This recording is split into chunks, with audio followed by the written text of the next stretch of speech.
and subscribe. Do you personally dislike homosexuals? Of course, they are disgusting. What sort of people are they? How can you go? I never knew what they were doing. That's how I've been told recently that what they do is terrible, disgusting. But I was ready to ignore that if there was proof that that's how he's born, abnormal. But now the proof is not there. I was recently enjoying Star Wars Episode 1, and I just want to let everyone know that Jar Jar Binks, although retarded, was pretty cool.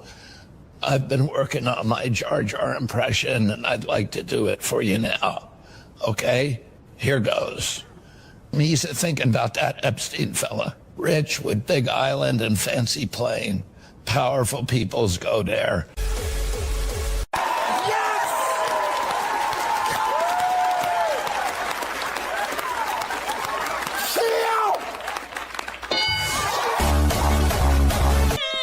Where's the tunnel? Where's the tunnel? Thank Hashem I got away from that frightening black Israelite. He could have killed me. Or worse. Surprise, cracker. Ahoy vey. Huh? Ah, my poor spine. I may need medical attention. There could be bills. Someone's gonna have to pay for that. God damn, you greedy. I guess that explains this here weather remote, cracker. It's yours, ain't it? Got your name on it. I love my remote. I love my remote. Controlling the weather, sun, rain, and snow. I love my remote. Gulp. I have no idea what you're talking about.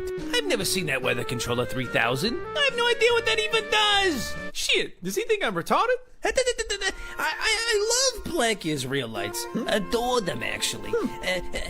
Black power. Am I right, soul brother? Quit your jive talk, turkey. Play for your freedom. Huh? Well, that would be a mitzvah, but I really should get back to the shul. Sure smooth, baby. No, really. Tonight's movie night. We're watching Shrek. Either play ball or the remote is mine. Shlomsky, you can't beat him.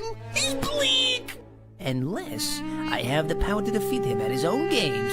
Oh, dear Lord, give me the power of a and smite him from this land. Game on, cracker.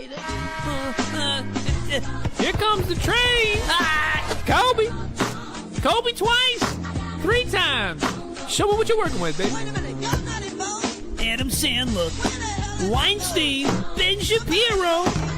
Oh, Good shot, Big Daddy. Shut up, bitch. oh gosh, his mystical blackish ways are too powerful. Watch your ass, Slomsky. Here comes black magic. Oh. Like and subscribe, cracker. But if I get elected president, I will bring it back. Bigger, better, stronger. Bigger, better, stronger. Bigger, better, stronger. Bigger, better, stronger.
Ladies and gentlemen, hope you're having a wonderful evening tonight. It is Wednesday, my dudes, and we have a huge show for you guys today because everybody decided to drop their exciting and interesting, retarded, gun news today for us to go over. There is actually too much stuff for me to remember. We have a Dugan Ashley update to start. We've got a Supreme Court W and the biggest L of all time. We've got the ATF working for gun owners, dual rear sights, Noveski Gordy clones. We got B&T cans blowing up, but what's new? We have new third way, the third option. We have a new type of red dot sight out there. Very cool. SIG is now making suicide drones. The Bushmaster ACR may be making a return. Dillon Rifles comes out with another rifle. And then we, of course, have the drama that will not stop, will never stop giving. And honestly, I'm kind of bummed now because there's so much stuff about the Mark 1 and Sons of Liberty Gun Works that I've forgotten about because it's been like over a year and a half that all this drama has kind of been building, that I forgot about some of the best parts. And obviously, Mike actually did respond to me yesterday, 2 days ago, on a podcast with Shark Toast Tactical, which we will get into. And then we've got so much rage bait. So much rage bait, which will be great to get into. And I see everybody is trying to get into my bank account currently, which is very funny. But anyways, before we get into all of that, Richard, how is your night going? Good. Trying to stay cool and stay hydrated. It's been a hot one today. Oh, yeah, it was very bad. I was out in my garage just doing a little bit of dry fire for like a half hour in front of a big fan, and I was just like dropping buckets off of this body. My body was glistening in the pale moonlight or something like that. How's the dog doing? So she's been staying down at my parents' lately because she's had to be under supervision around the clock because the surgery she had was very extensive. But she's walking a little bit better today. Each day she's doing a little bit better. It was real rough for her for several days. So thanks for everybody for asking. Good. Well, we're glad to hear that. You know, dogs end up being like family, especially when you put a lot of your own heart and soul into them. You know, it's kind of how it goes. Very much. Good to hear that. What's the prospects for the recovery? Is it a couple weeks? Is it a couple months? Is it, TBD? How does that go? They said a couple weeks for the stitches, and then full recovery after physical therapy and everything will probably be a couple months. Couple months. Okay. Well, that's not too bad. Is they just going to spend a couple weeks at the parents' house then? Yeah, at least one more full week, and then after that, we're gonna see because I'd like to have her back here. Yeah, well, of course you want your dog back. Thank you, Kike Rapid Jeet Slave, for not giving money to Indians. Thank you very much for that. Great pop up over there. All right, well, let's go ahead and get into the Dugan Ashley update here. Because we have Jordan Derrick, Dugan Ashley here. We have raised $84,000 for his lawyer fees, for his legal fees. Not really much of an update. I think the trial date is ostensibly for August, but that's going to be pushed back like 1 month at a time. That would be my guess. So we're probably not going to see any sort of trial update until 2027. However, just today, his wife posted this on Instagram on his account, Iraq Veteran 1337, which is funny. However, USAA decided to close all of her accounts that were in her name. Sorry. So USAA came in here and just randomly decided to close all of the wife's accounts, which seems very much to have external pressure from maybe federal agencies or something like that. This is complete nonsense, complete BS. They're already arresting the husband and ripping him away from his children. And now they're closing down the wife's bank accounts, right? Just out of the blue for no reason whatsoever, basically saying that, hey, we have the right to do whatever we want, so we're going to do it. And this screams to me outside influence. So my bank, USAA, is discontinuing business with me. I received this notice last night. These accounts were in my name, not Jordan's, the husband. We are at the point that the feds are harassing our family. Please spread and make this known. So, dear Mrs. Derrick, we're committed to keeping you informed about your account. Based on our customer agreement, we're exercising our right to discontinue doing business with you. This process is consistent with our depository agreement and disclosures, which can be found, blah, blah, blah, here and here. So the 4 accounts have been completely closed down by USAA. Again, I would be shocked if just out of the blue they were like, oh, let's just close these accounts randomly oh yeah, your husband's also currently being litigated against by the feds. I'm sure that has nothing to do with it. I'm sure nobody reached out or informed you of the connection therein. So what I need all of you guys to do is exactly as the wife says here, is to attempt to get this in front of as many people as possible, because this sort of behavior, this sort of persecution of an American citizen, of a veteran, of somebody who is has never committed a crime before in his life, just absolute nonsense persecution by the feds. This needs to get in front of people with, one, a large audience, or two, direct knowledge of people in power when they can actually do something about all of this nonsense. So I'm going to go ahead and link this Instagram post in the YouTube chat and in the Rumble chat. Get on there, like it, repost it, tag your favorite big YouTuber in it. Tag Garanthem, tag Brandon Herrera, tag anybody that you think that might have a little bit of reach or influence. Tag them and let them know that they need to say something. Bully them into saying something, because they need to do what they can in this scenario. We all need to do what we can. Some people have a little bit more influence than others. So I recommend going to this Instagram post, liking it, sharing it, and tagging, bullying, berating your favorite YouTube personality to saying something about it. So drop me a screenshot of that if you would, please, sir. I'm sorry, go ahead, Richard. Drop me a screenshot of that if you would. Yeah, of course. I mean, look at my cat is being a cat and saying tag focus trip. Yes, tag. Make sure I am aware of this. Make sure that I am sharing it, as I've already reposted it and putting it here right now. I will go ahead and send you a screenshot of that, good sir. All right. Yeah, tag Trench. Colin Noir. Yeah, maybe that would work. Who knows? I mean, ironically, Colin Noir probably does have more influence than a lot of people, just because of the people that he works for, if that makes sense. All right, well, that is the unfortunate current update with Dugan Ashley and his family. So please be in prayers for him. Do what you can. Simple like, simple retweet, simple tag will do 99% of the work. Please and thank you, gentlemen.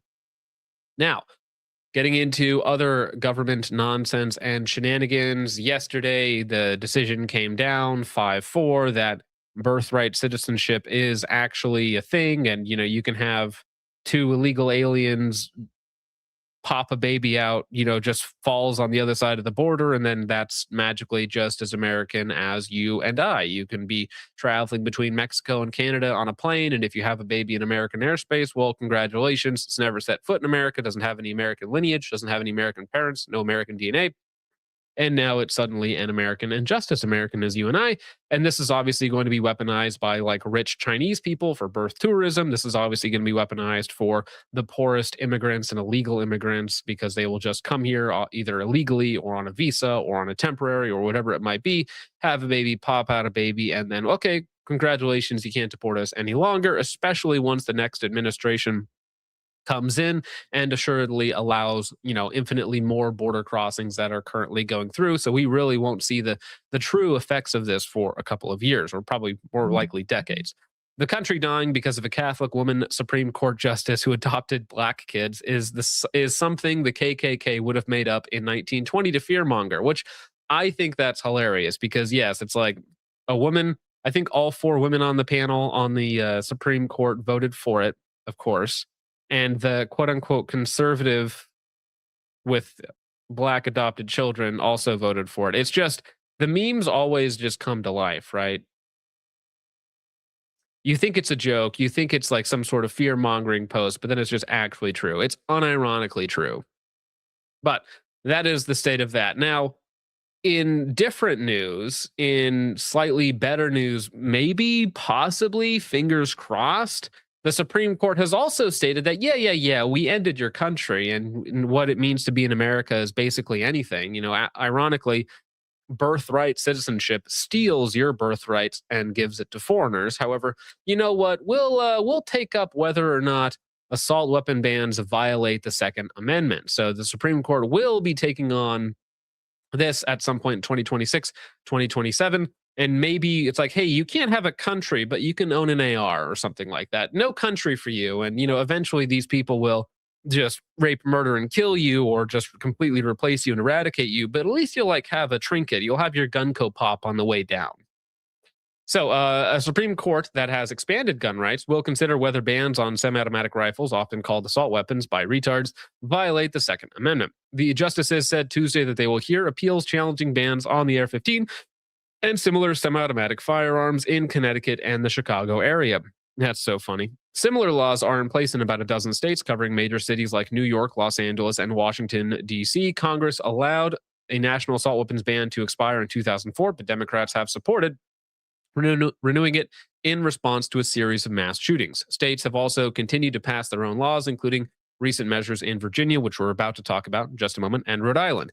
It is the latest high-profile dispute over guns to reach the court since its conservative majority-handed-down landmark ruling in 2022 that expanded the Second Amendment rights and spawned challenges to firearm laws around the country. So I think that, well, yeah, you can't have a country and it's gone in the next 20 to 40 years, which, I mean, that was kind of always the trajectory, to be honest. It's more of just a continuation and a codification of what the country already was, and the fact that it's over. We're in the fall of Rome. It's fun, you know, crack a cold one and enjoy it with the boys, I guess. Prepare for what comes next. But I think that if I were a guessing man, that we will get a positive outlook on assault weapons bans in the United States. So maybe some of our brothers in bad states will be able to own a wider variety of firearms for the fall. So maybe this is actually a good combo. Maybe I'm just not thinking about this the right way, right? If the country is going to fall, well, don't we want to make sure that everybody who's in a bad state can own whatever they want to own, so that, you know, the transition fall period adjustment, third way, so to speak, is a smoother process? So maybe this is actually a total win. We get accelerationism and the arming of patriots, right? Accelerationism and arming of patriots. Maybe this is a total win. Maybe I'm just not looking at this in the right way. Maybe this is a total optimistic, total right-wing chud victory here. I think that I think it's going to continue to fall in the states. I don't think the Supreme Court's going to do anything. I think they're going to continue to do what they do best, which is nothing. Well, I mean, well, the only time they do anything is when it hurts you, right? Right. I think that they will, because they have been positive on the Second Amendment for the last, 6-7 years since we got, ostensibly 6 justices, 6 conservative justices, although I think 2 of them are questionable at best. 3 of them are questionable at best. I think that it's possible that there will be a positive outcome. They'll say, like, hey, outright assault weapon bans are unconstitutional, but it will be worded in such a way where states will just have to reword their laws or be a little bit more limited in terms of what they restrict. Yeah. John really just did it. Here's how bad things is actually a good thing. Well, I'm just trying to see the positive side of it. Okay. That's all. Okay. I'm working with very little here, trying to make the best of it. That's all. Now, interesting news in terms of Virginia. Now, this is where that a lot of this other drama has been going on. There's been a not permanent injunction, but a temporary injunction in place, I think, until 2027 on the assault weapons ban. Excuse me. But now, the U.S. Department of Justice is also filing a lawsuit against the Commonwealth of Virginia and the Virginia State Police, alleging that a newly enacted Virginia law unconstitutionally bans the purchase and sale of ordinary semi-automatic rifles owned by millions of Americans. The Constitution is not a suggestion, and the Second Amendment is not a second-class right, said Acting Attorney General Todd Blanche. This Justice Department has done more to protect the Second Amendment than any administration in our nation's history, and we will continue to do so whenever necessary. So that is a good thing. They are supporting the Virginians, right? The people there who want to continue to own and bear arms that they have owned, their fathers have owned, their grandfathers have owned, right? These are not scary items. These are the norm that every American should own. And by American, you know what I mean. It's not just an idea.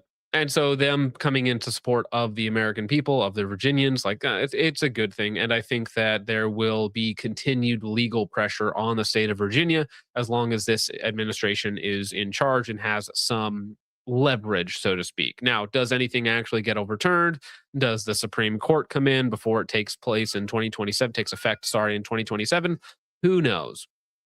Now, another thing that's interesting is we have Robert Siketa, I want to say that's his name, and he has stated that they're actually, this is the acting director of the ATF, is that they are prioritizing all NFA transfers, Form 1s, Form 4s, whatever it might be, in the state of Virginia, which is like, hey, the ATF actually trying to help. Like, you know, obviously we don't really wish that the ATF was regulating firearms at all, right? We get that. But just under the current paradigm, the ATF actually helping and prioritizing people who are about to have their rights stripped away is like, well, that's thanks, Satan. You know, it's like, thanks for doing one nice thing for me. So, Virginia legal gun owners, we heard you and we've acted. As of today, every Form 1 and Form 4 submitted by Virginians was processed before the anticipated July 1st change to Virginia law that would prohibit the sale, import, manufacture, purchase, and transfer of certain firearms. I remain committed to ensuring lawful firearm owners are not negatively impacted by administrative or statutory changes. We will continue to work to make our processes fast, fair, and accessible to all lawful applicants. Blah, blah, blah. But that's kind of nice, right? It's like, okay, the ATF, they're doing a solid to some of the people there within the current paradigm. Of course, we wish they don't exist, but that's not the world we live in.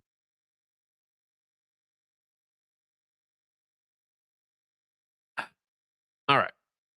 Now we get into the silly bit because there is so much gun news out there. I thought this was a joke. Task Force Tater sent me this on Instagram, and I was like, there's no way that this is real. Not a chance, no shot. Nobody's actually doing this. But apparently this is a real thing. This is a way that people are modifying their firearms that is catching on with like 4 people online. People are using negative space aiming with dual rear sight setups on their Glock. So rather than having a blocking front post, you simply have a second U-notch, square notch, whatever it might be, and you line up those and then use the negative space, right? So you're target focused, and I guess you're just aligning the two in the back, and you're utilizing a blurry front notch, which is usually you're utilizing a blurry front, post, or, white dot, red dot, whatever it might be, fiber optic, placing that on the target. But in this case, you're just utilizing the negative space within the front notch. Technically, Who is this yeah. for? Well, that's the question, right? Because as you see it here, it's mounted to a gun with an SRO. So there are already backup sights. And also, I don't think this is a cheap operation.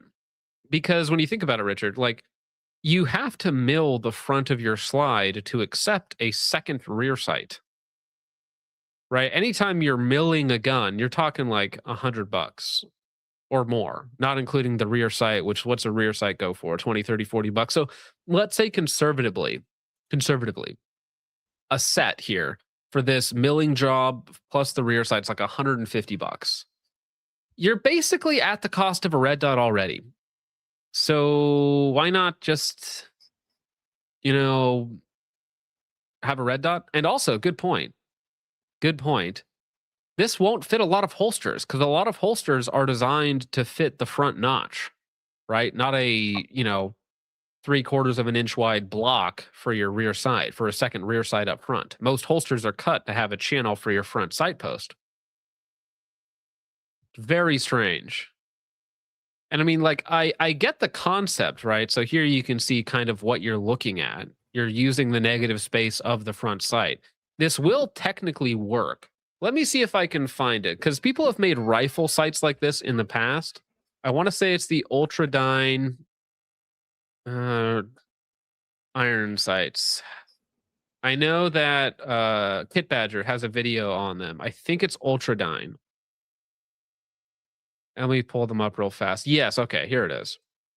So the Ultradyne front sight posts for an AR-15 are also see-through. So you're actually aiming with the negative space, the tiny negative space within the front sight post. So it's a similar concept. So you're lining it up the same way you would, but instead of like using the post itself, you're actually looking through the post at whatever it is that you're shooting at. So whenever you see whatever it is that you want to hit in your iron sights, then you pull the trigger. It's the same concept, kind of, as what's going on here with the negative space concept. Now, this is the guy. What's the guy's name? Tyler Gray. These are Tyler Gray sites. This is his concept. This is his idea. And here it is, him defending them. So I've been hyping these for a while, and here they are, 13 years in development, and they're finally for sale. Sorry, go ahead. I just laughed. 13 years? Oh, that's actually insane, isn't it? 13 years for what? 13 years? For a rear sight on a Glock? Like, no, that seems pretty simple. Right? Like, I don't actually need to develop anything. They already exist. Really, the only thing I'm developing is how to put them on the front of a gun. Like, that's it. All right. Anyways, 13 years in development, 12 years a slave, 13 years in development, and they're finally for sale. Starting in the morning, the NDX sights, the index sights, I guess, index sights, are a product that I have pushed uphill for a long time. I was told they wouldn't work, couldn't work. It was a bad idea, waste of time. No, they definitely can work. Again, this style of sight has worked before, whether it's a ditch sight or just a negative space sight or anything like that. Anything where you're looking through a very small front aperture actually at the target. This concept has been around for a while. I was told they wouldn't work, couldn't work. It was a bad idea, waste of time, and no one will buy them. Very few people will buy them. And no, in general, more times than you can count, I've been mocked and literally laughed at for even the idea because it went against, quote unquote, the wave. We have been doing it for decades. Each rejection pushed me harder. Each no became fuel for the fire inside me that just knew they were right. Mark my words, they may seem crazy right now, but in time, they will become the new way. I will be explaining the concept in my upcoming videos, but try them, and you too will be pulled out of the matrix. Dude, is this an Andrew Tate ad? What's going on here? My index sights will literally pull you out of the matrix. What are they? Simple. Iron sights actually designed for defensive combat shooting, not target shooting. They are two completely different applications, so why are you using the same sight for both? Front sight focus is wrong, correct? For anything but static, well, front sight's just always wrong. For anything but static target shooting on a flat range. Is this going to piss a lot of people off? Yep. I can't wait. It's time to try something different. It's time to do something different. Get your set now and join the rebellion against front sight focus. Nobody was doing that. Going live first, the aim, July 1st, 2026. Any questions, drop them in the comments now. Richard, this doesn't make sense to me because he started developing this idea 13 years ago. 13 years ago would have made sense, right? Because think about it. Think about how much less prevalent red dots would have been 13 years ago. So sure, 13 years ago, maybe this is a good idea. Maybe this isn't terrible. But now it's like, this is a joke, right? I mean, we have red dots, which have all of the benefits and none of the drawbacks of iron sights. Like we've kind of finished this idea here. We're kind of done with this concept. I don't think we really need this anymore. Let me see. I'm trying to find his website and not be like, click onto something because it's probably a really sketchy website, I'm guessing. Let's see. Okay. Oh. So here's the guy. The gentleman here kind of looks as you do, kind of very, very bro-vetty, which is fine. No problems there. Faster target acquisition. Of course, they always say the same thing. Increased target visibility. Wrong one. Here we go. Increased target visibility, natural stress response, whatever that means, and reduced cognitive load. Yes, a lot of people are under a reduced cognitive load. I agree. Oh my gosh. Let's see. Index sights. Let's see. What does a set of these go for? That's what I need to know. Buy on Amazon? Oh, wait. No, this is his. I see. Sorry. This is his book. Forged in Chaos, a warrior's origin stories. Buy a signed copy or buy on Amazon. It's like, I'm sure he's done cool things. No, I'm not trying to take anything away from you, but can I buy them? Oh, dude, the sites are. I see. So the small sites are 140. Thank you, Paulie B. Appreciate you. The tall ones are 150, and then the extra tall red dot compatibles are 150. So 140 to 150 bucks for a set of iron sights. For some reason, again, I am very confused at the actual practicality of these things. So here's the guy again, Tyler Gray, showing you how they work. I'm sure it works in a like isolated context of 0 to like 15 yards, probably, because the problem with negative aiming sights is that they often end up nebulous at a certain distance, right? So like if you're at 5 yards, whatever happens to be in between the front sights, the front rear sight in this case, is probably fine, right? It's probably like a 2-inch circle at like 5 yards. So most of the time, like if you're fine with that as an acceptable hit, that's probably good. But if you back up to like 20 or 30 yards and now your negative aiming space is like, 12 inches, I'm no longer confident in any, sight presentation or have no level of confirmation beyond a certain distance. So to me, it's like a red dot just is always correct. Wherever that dot happens to be is basically within an inch up or down where that bullet is going, right? Whereas this is like, hey, this is an idea of where it is. It's pretty accurate up close, but then the further away we get, the worse and worse it gets. Yeah, it's more like accurate point shooting because the concept is fine. And the difference here with the Ultradyne sights is this front peep is so small. So even at like 100 yards, you can probably only see like a few inches through it.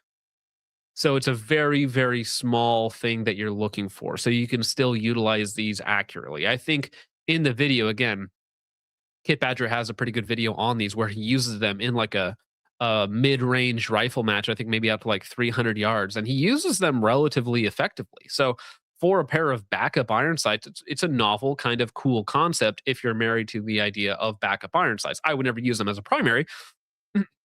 He did for a video, and this kind of works. On a gun with, negative sight radius, where you're looking at like 4 inches of sight radius, 5 inches of sight radius, not going to work the same way, right? Just not at all. This is a gutter sight on a revolver with extra steps. Yeah, I mean, I think it's actually, is it? I'm curious. Is it more accurate than a gutter sight on a revolver? No, it's actually less accurate because then you've got 2 articulating points versus 1. See, now I'm like, do I really buy a set to put on a Glock, to put on my RXM to test it out? You have to, and then you have to get a revolver with a gutter sight and shoot that. Look at my recent. Look at your recent. Oh, your recent post. Fine, I'll pull it up. Task Force. Give me a second, okay? Where is it? Is it this? No, that was not it. Okay, that's good. All right. This is also, I think Task Force Tater took 13 years to develop this. Okay, this is a competing design philosophy, a competing ideology, if you will. And I'm actually curious in a head-to-head, which one performs better? Here we have the dual front sight concept. Where, dude, that's such a wacky thing. It's like if you see the front sight, that's how you know it's off. So you need to hide the front sight behind the rear sight. Same concept, though. Same concept. I don't know which one's more accurate. I actually think this one, while way less intuitive and slower, might be more precise, mechanically speaking. I think this one is got to be faster, right? Because there's so much like nebulous space where you're actually shooting at. But I mean, listen, if we're just taking crazy pills here, why not? Why not just put 2 front sights on your pistol? Because technically, like, as long as you have 2 anything on your pistol and you can articulate them and zero them, like, you can make it work. You can use these as iron sights. It's a very funny concept. And especially since he's putting them on like, I think the first gun that he had them on was like a 43, it looks like one of the slimline short guns.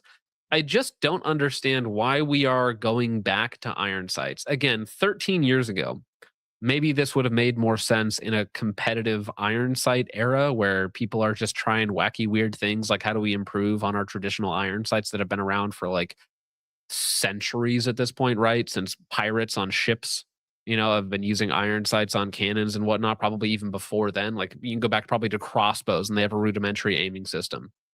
So, maybe even a millennia at this point, we've been using iron sights, and this guy is the first one to think so outside of the box that he has been uninvited from the iron sight club. But maybe I got to pick one up though. I hate myself whenever I say something so stupid and then I have to follow through on it. I should just stop talking. Ugh. Finger around the trigger guard is interesting. Oh, is he also being wonky? Finger in front of the trigger guard is one of those things where it's technically wrong, but Eric Greffel does it, and he's like the best shooter of all time, or at least the most winning shooter of all time. So it's like it's technically wrong, but you can do it. It's like as long as the grip is repeatable for you, it actually doesn't matter what you do. So like, you can kind of do anything. Hot take here. I prefer this type of grip when I'm actually shooting quick. It's totally fine. My brother does it. Nut and Fancy does it. People wrap their finger around the trigger guard. It's not like technically correct, but people do it and they perform at a very high level. So it's one of those things where there is a little bit of you can do it. It's not really going to hurt you. It's like the guys who really, really shrug their shoulders when rifle shooting because they want like that much connection to the gun. You can do it that way. If you're not supposed to, then why do they put texturing on there? That's a good point. That's a good point. I think it was probably a lot more popular back in the day, and so that's why you see somebody like Nut and Fancy. I'm not, aging. I'm not being ageist here, but I'm just saying, some people who are a little bit older might have grown up in that era where it was more prevalent. That's all. That's all I'm saying. I'm not trying to be ageist here. You're trying to tell me. Buddy.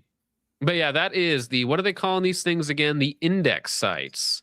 The index. Traditional sights were designed for the range. Index was designed for real life. I hate this idea because cops are already so inaccurate. Most people are already so inaccurate. So designing a system that is probably faster and a little bit more intuitive because they're not really lining anything up. They're just like looking for negative space inside of their front sight post. So it's easier to be target focused. I probably agree with them on that. But you're just adding more guesswork. You're adding more like nebulousness in terms of where that bullet is actually going. So for police officers or people in a self-defense scenario, like this is just worse. The alternative to all of this nonsense is just training. Right? If you actually just trained, like you don't need, this is a gimmick, essentially.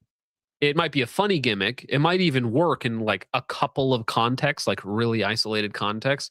But just generally speaking, if you're going to be spending, $150 on an iron sight, you should just buy a dot instead. Yeah. Like just go out there and get a Siley for $199 and you'll be better off with that. And you'll probably still have your standard iron sights on your gun, which will also work in a pinch. So I wanted to see how crappy their cheapest one was. Turns out they're 140 for the cheapest. So I mean, it's just smaller. That's all. So I mean, I could put them on my RXM. That's what I put it on the Glock 19. Oh, Poly B has a set of those Ultradyne sights. Yeah, I mean the Ultradyne sights again for the rifles makes a little bit more sense because they're like already a backup solution, and you have way longer sight radius, and you have a very, very, very, very small aperture up front. So I think that makes a little more sense. It makes sense, especially if you're considering 200 to 300 yards as your target. Well, I mean, realistically, even like inside of 100 yards, right, for probably most iron sight applications. So, well, if you're trying to shoot a man-sized target at 300 yards with irons, and you've got a fat front post like some of these backup irons that you've got, that's true. Maybe it is even like just straight up better, like the Ultradyne these style sights for rifle applications. For distance like that, yeah. Maybe. All right. John's RXM's purpose is to be abused. It's very true. It's like, hey, what do I have that's retarded that I don't want to put on my race Glock? It's like, okay, it goes on there. Anyways, now let's go ahead and move on to something equally silly that a few of you guys will really like, okay?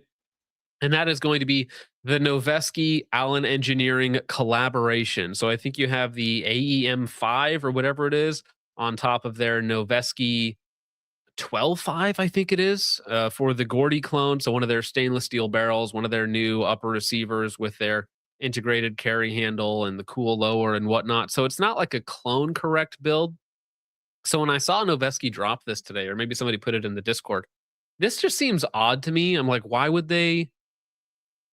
I guess to try and garner some of the cloner market, because I mean Noveski's been around for a long time, like 22 years at this point, I want to say. So they've been around a minute, maybe even longer. It's kind of a neat retro-esque setup. I hate Gordy clones. I hate the Blood Diamond clones.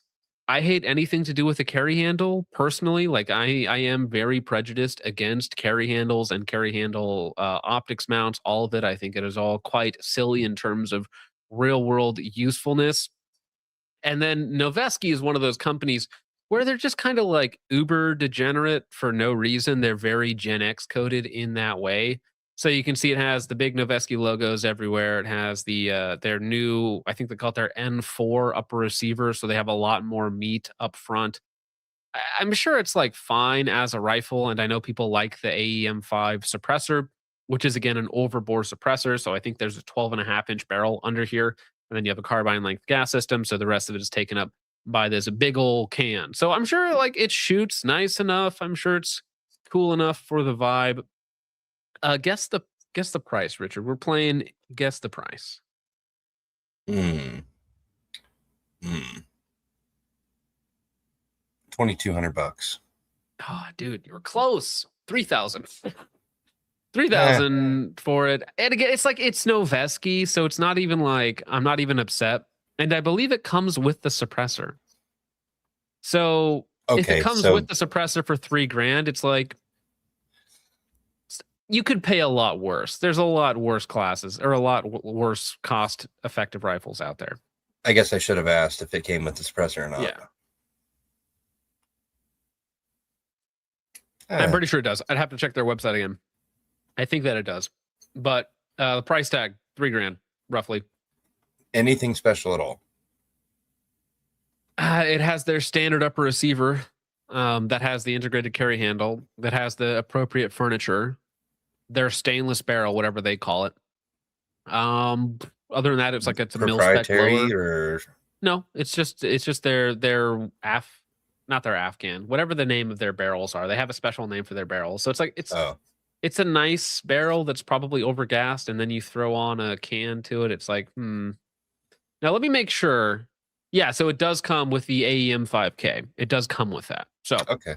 That is included in the cost analysis. So realistically, it's about the same price as the rest of their 5.56 rifles.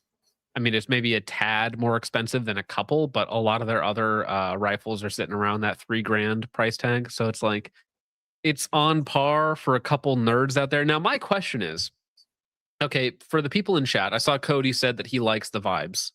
But if you want the retro vibes, are you buying a brand new Noveski with a completely different upper receiver and barrel rather than just getting, a 14.5 or a 12.5 and then recreating the build that's something a little more true to the cloning aspect of it, just finding an older A1 style upper receiver, A2 style upper receiver, right? And using that as your base point. Is there a group, like a market for people who want to clone but don't want to take the time to do the cloning? It's got to be niche, right?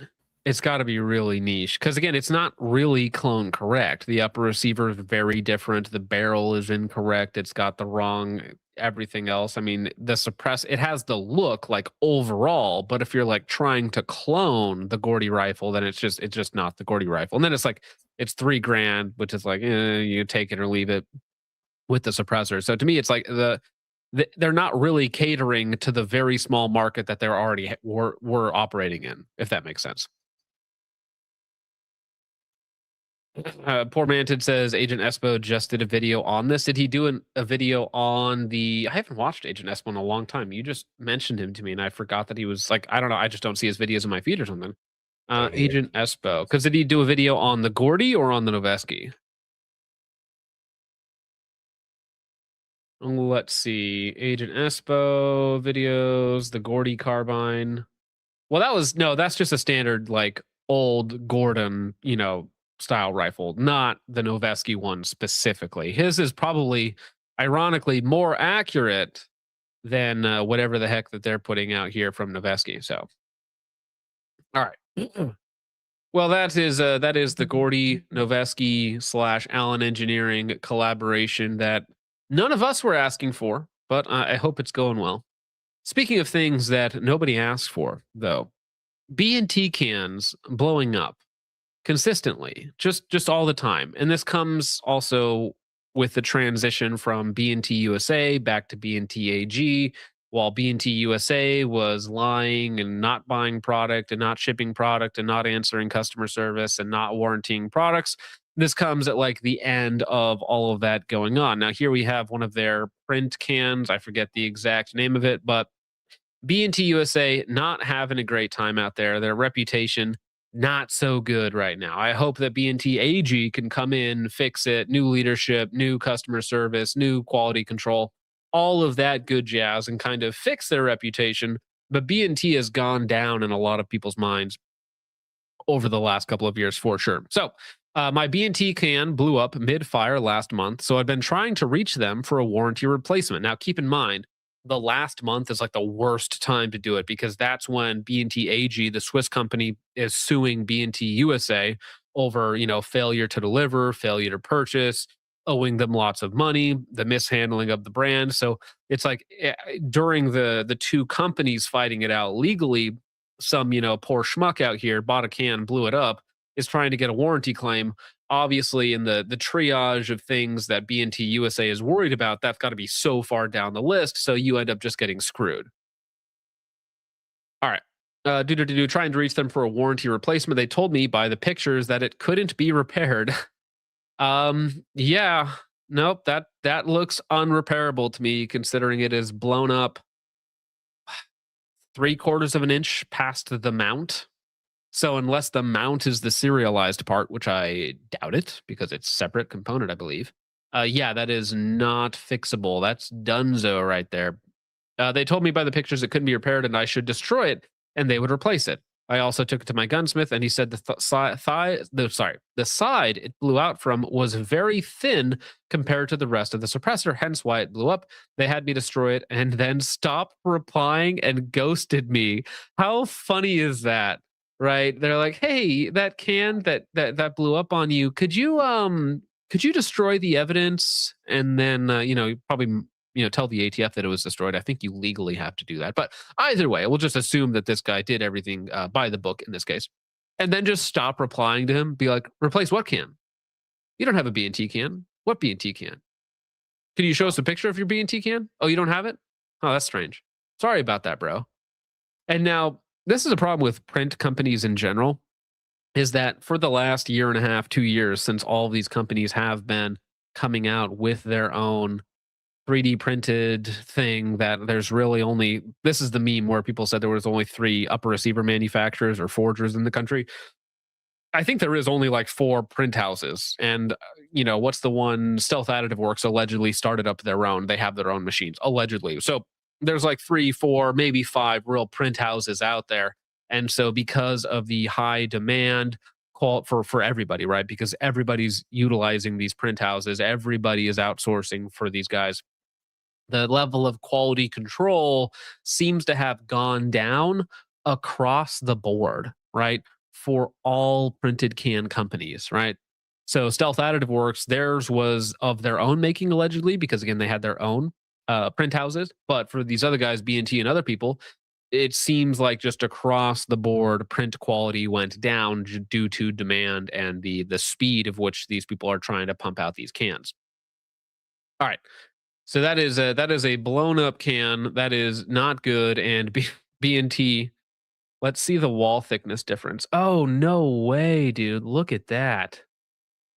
That is terrible.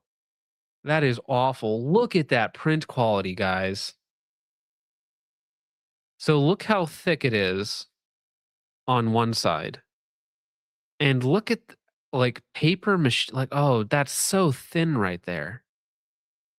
That is so thin. No way. That print quality is disgusting. And these aren't like super cheap cans. Am I crazy? What does a Print XC go for? I mean, I don't think they're the most expensive can on the market.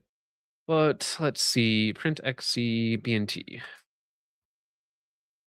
Now, do we know if that's actually the wall thickness, or is that just from him grinding on it and trying to cut it open? And that's. Well, I mean, it looks like. Oh no, I see down at the. Okay, no, that's wow. Because everything else on the inside looks relatively uniform side to side, and then however he cut it up, like that's. I mean, look how thin it gets in some places, right? That is not appropriate. That is not cool. I mean, they're $1,000. They're not cheap. You know, they're not inexpensive. They're $1,000. So that is the level of quality control that we are currently at right now. And then he goes through just saying that, hey, here's my response, and no response from B&T USA. So maybe this guy can eventually get some help, bro. But that's tragic, and that is a trash tier print quality. So maybe companies that are still making traditional cans have a bit of a point, right? I would try their website again for new contact info and try again. Control B&T USA is changing hands back to B&T AG as of this week. Yep. So that's going to take some time in transition. So there's a good chance that this guy's still going to wait for months. Curious which muzzle device. Yeah, it's yucky. Here are some other pictures that I had. Both Gunsmith I had check it, said it blew up because one side was extremely thin compared to the other. Yeah, that is very, very unattractive. Yeah, I mean, that's very thin, especially for printed materials. So congratulations to everybody out there who is flooding to or rushing to buy a 3D printed can, spending top dollar and not getting top dollar customer service, performance, or quality. Do you think it might be work hardening or hardening from thermal cycling, since it's that close to the? Well, I mean, it just looks, if we're to believe the images, right, it just looks thinner. So if there was, like, let's say he was being really aggressive with it, if there was a part that was going to blow, it was going to be this side, and it was just going to blow out because it wasn't uniform. So, like, the pressure it's just going to go to the weakest place. So, I mean, maybe he was running it full auto and it blew up, and he exceeded what the can was actually rated for. Maybe that's possible. Not sure. Pack blown out. Yeah, a little bit. All right. Well, speaking of being blown out, bros, we have the new hotness, the new takeover of the red dot market. Probably not. What do they call this thing? The Infitac. Infitac? OWS 32. What do the letters and numbers mean? I have absolutely no idea. And honestly, at this point in time, there's way too much for me to pretend to try and remember in terms of letters and numbers slammed together for the gun industry's naming conventions. However, it is a novel approach to projecting a dot. It has very similar features to an EOTech, very similar cost as well. So why am I looking at this? It's not a holographic. It's different than a holographic. It's optical wavelength, waveform sight or something like that. So it is different, and we'll get into it. But it's the new EOTech competitor. It's not a red dot competitor. It doesn't operate like a red dot. Doesn't have the battery life of a red dot. But it's an EOTech competitor, which maybe with the EOTech HD that just came out, maybe it's actually better than that, considering that thing is more expensive and worse in a lot of ways.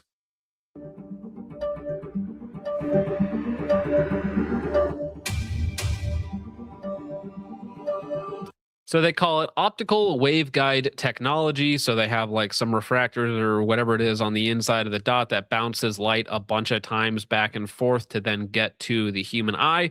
whereas the holographic uses a different system, and then the traditional LEDs are the simplest, right? It's like there's an LED emitter somewhere at the back, there's a front pane of glass that it bounces off of, and that's what hits your eyeballs, right? So red dot's the easiest, holographic's probably the second easiest, and then this seems more complex, at least in terms of like what the light is actually doing.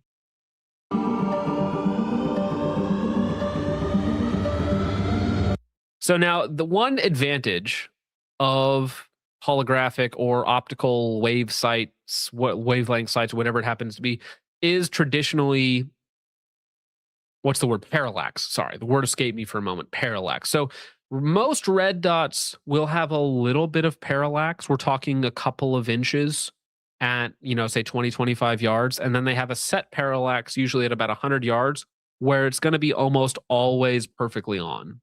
Now, parallax on a red dot is not actually that big of a deal. The reason why is parallax only matters when your head is moving left, right, up, or down. And when you're like locked into a rifle, head's not really moving that much, so parallax not really that big of a deal. The only time it really comes into play is if like you're shooting upside down underneath a VTAC barricade or on your side or like some really weird positionings. That's where parallax can start to come into play. That is a technical advantage of holographic sights or optical waveform sights, whatever they're calling it, is that they do get less parallax. Radio waves that make your brain see a red dot with no LEDs or holographic images. Whatever, bro. It's all magic to me. Okay, I know like what an LED is, a light emitting diode. What does that actually mean? No idea, right? I have zero idea what that actually is, how that actually works. It's all magic to me, guys.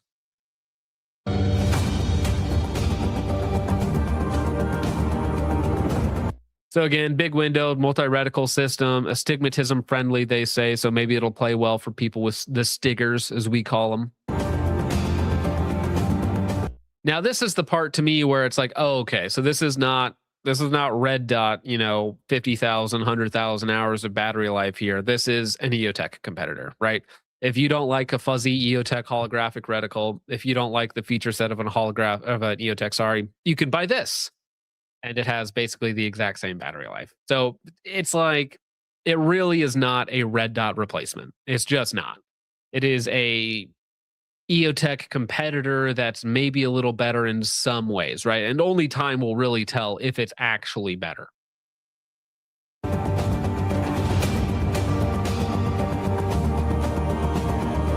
Now they call it InstaWake because I think ShakeAwake is technically patented by somebody, so everybody has a different term for ShakeAwake, because I think ShakeAwake might actually be patented by HoloSun, so everybody else has to call it something different.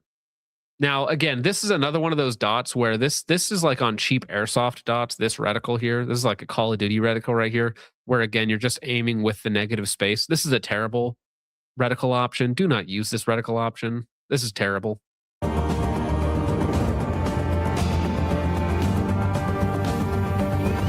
Now, again, 10 night vision settings, 20 daylight settings. It's literally copying EOTech's, formerly their brightness settings.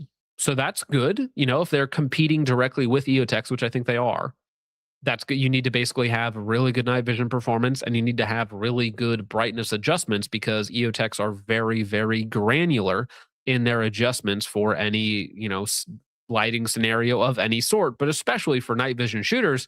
For passive aiming options, you got to have a bunch of different night vision settings, and they got to work properly.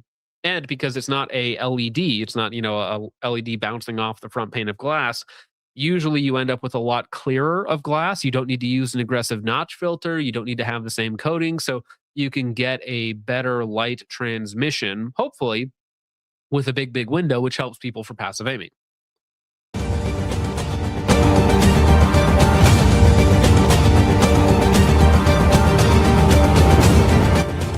Oh, another thing, I had to blur it out, obviously, because they had a, thingamajigs in the photo with them. But another thing that it does, like an EOTech, is that it has limited, reduced, or no front visual signature. So on a lot of red dots, I have a red dot handy here.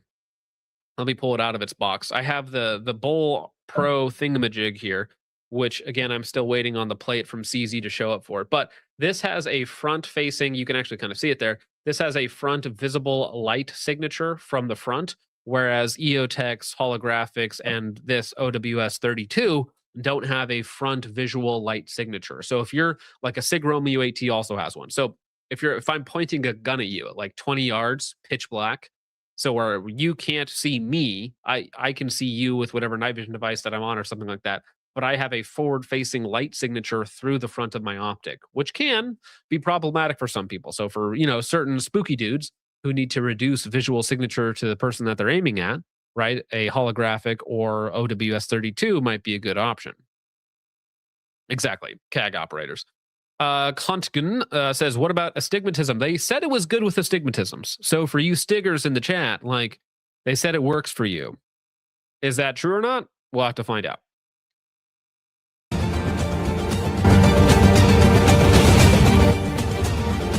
So, I mean, I don't know why they went with digital night vision footage for showing off on their marketing.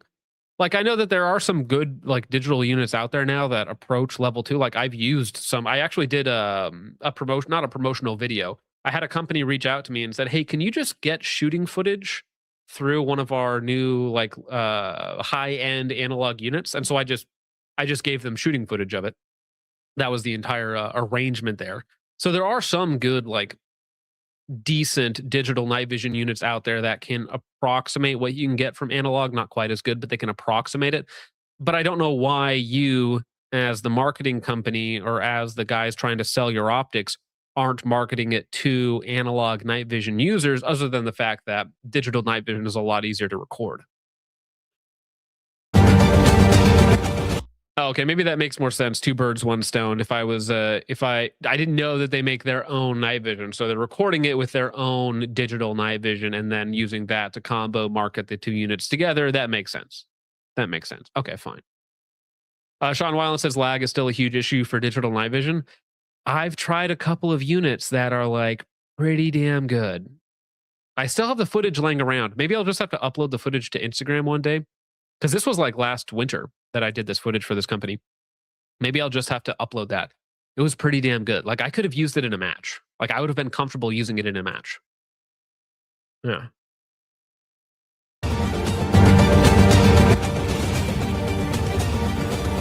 So now they're claiming, hey, just like an EOTech, like, doesn't matter if the front rear panes of glass are broken, you can still utilize the reticle within, because it's not relying off the glass itself to project into your balls or your eyeballs. Sorry.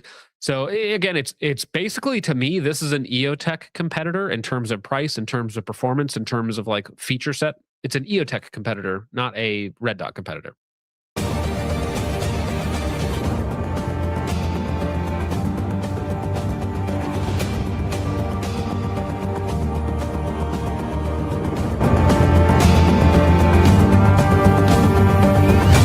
Now, they also say that it's, I had to blur it out, but that's rated for like shotgun level recoil and whatnot. It does have a transverse mounted CR123A, so that's like totally appropriate. If it's a inline battery, that can have problems with like 308 or 12 gauge, but because it's transverse mounted, not in the direction of recoil, it should be fine.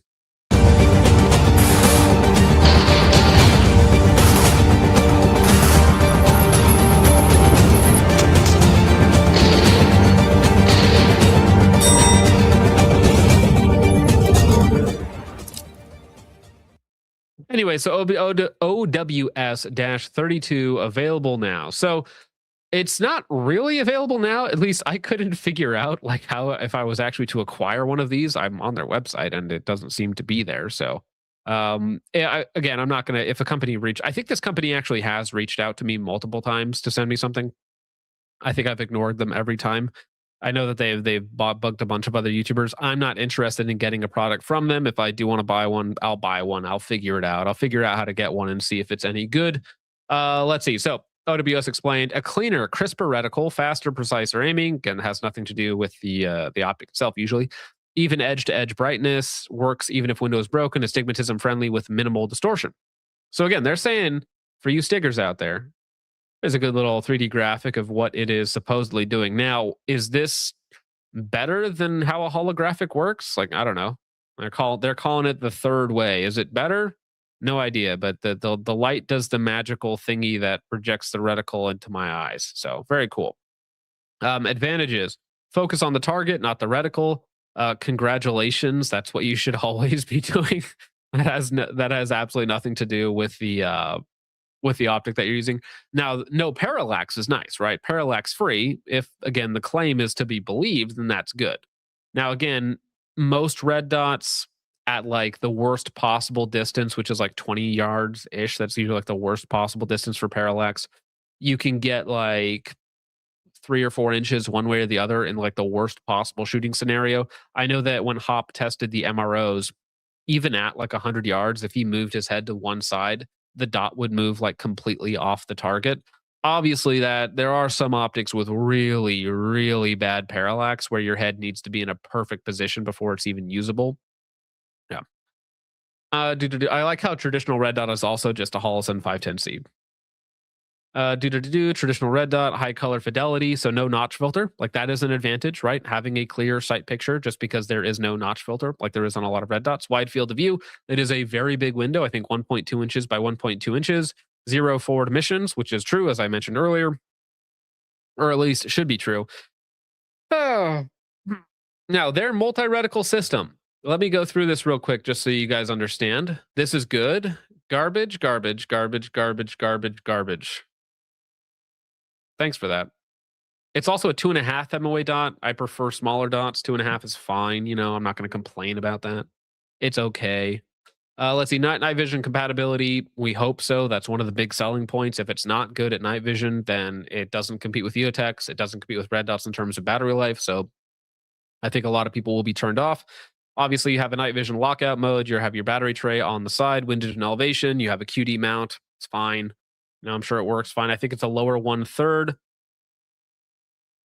And that's about it. So is it interesting on its own? Not really, right? If I'm looking at a new red dot or 1X optic, a non-magnified optic, let's say, I'm probably never going to choose this first over a slew of good red dots, given the price, given the size, given the weight, If I'm looking at an EOTech, though, and I'm looking at this, and I'm like, okay, this gives me 500 extra hours of battery life, which isn't great. Right? 500 hours of battery life is not a lot. We're still looking at like 1% or like 2%, sorry, of the battery life of a red dot. So not great, right? Not good. But in competition with an EOTech, you're like, okay, it's something. There's something there in terms of battery life. There's something there in terms of use case. If you're a really, really scary CAG dude, maybe this appeals more to you, like, no parallax. So when I'm shooting a child underneath a car, upside down from 300 yards away, and I am not giving away any frontal visual light signature, this is really exciting to me. Maybe that's interesting to you. But for me, it's like almost 600 bones when you can get great night vision performance out of a red dot for like $200 nowadays. Like the Holosun ARO, pretty darn good, right, guys? It's pretty good. So it's a tough sell, guys. 600 bones. The only possible way that it makes sense in any context to me is going to be against an EOTech.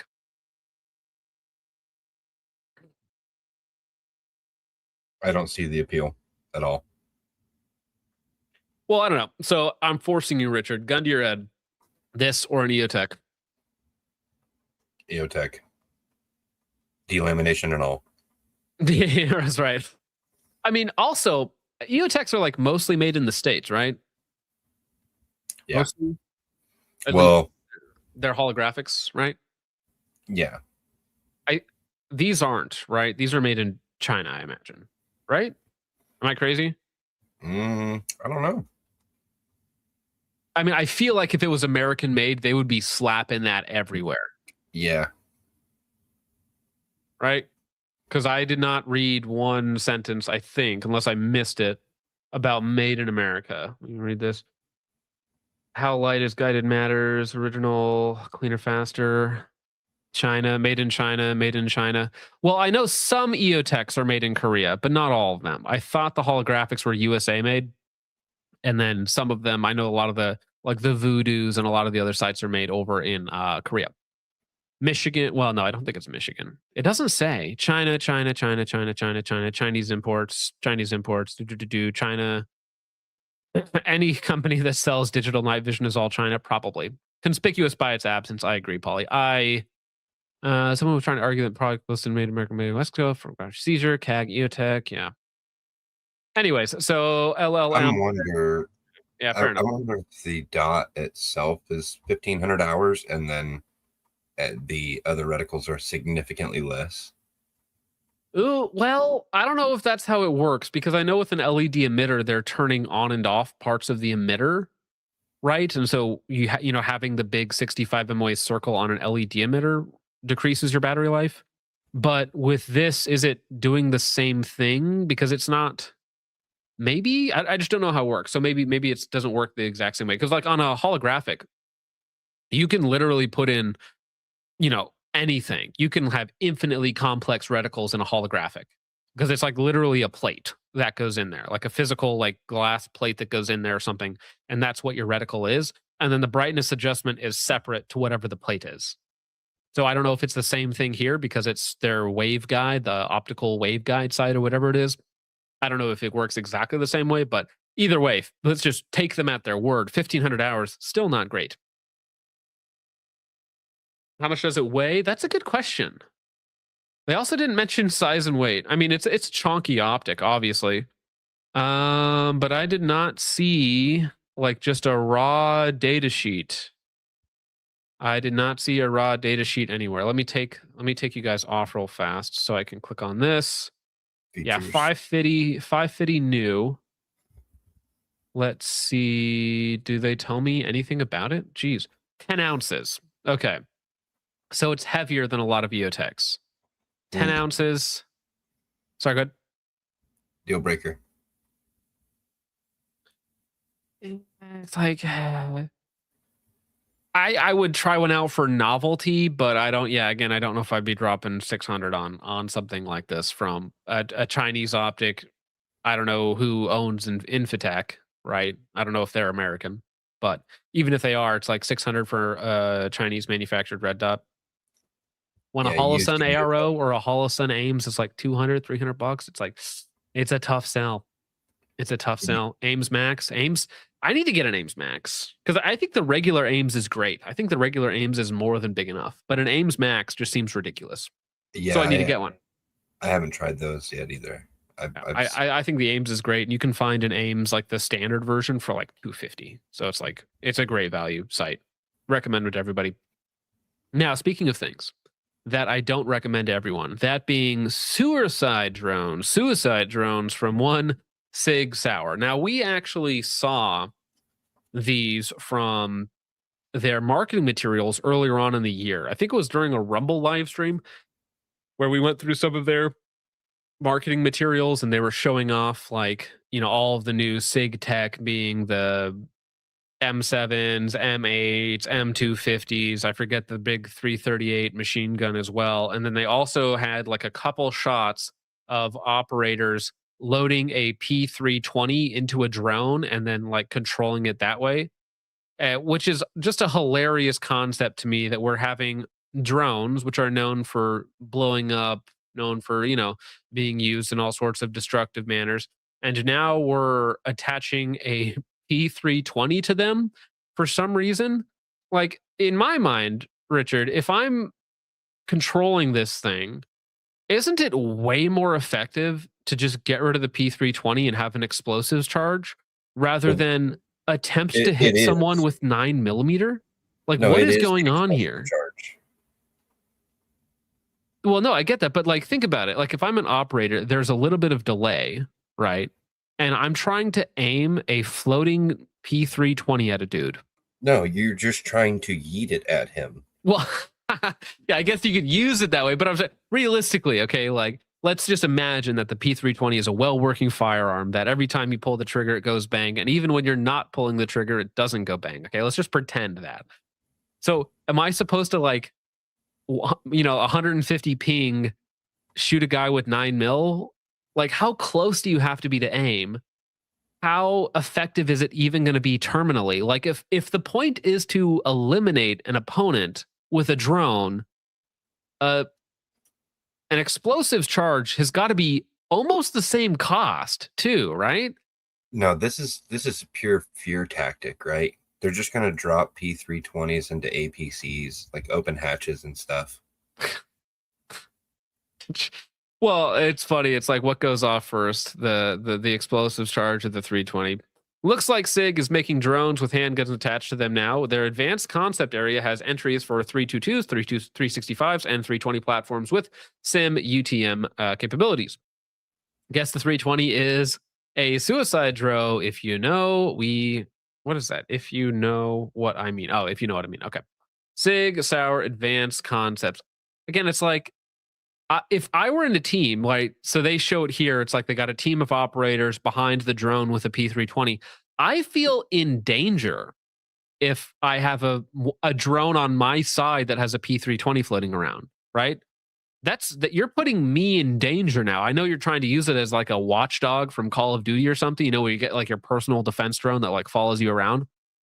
But you're not putting me in danger by putting this drone anywhere near me, right? If it loses battery and falls out of the sky, am I going to catch one to the groin now? It's like, thanks, bros. Mm.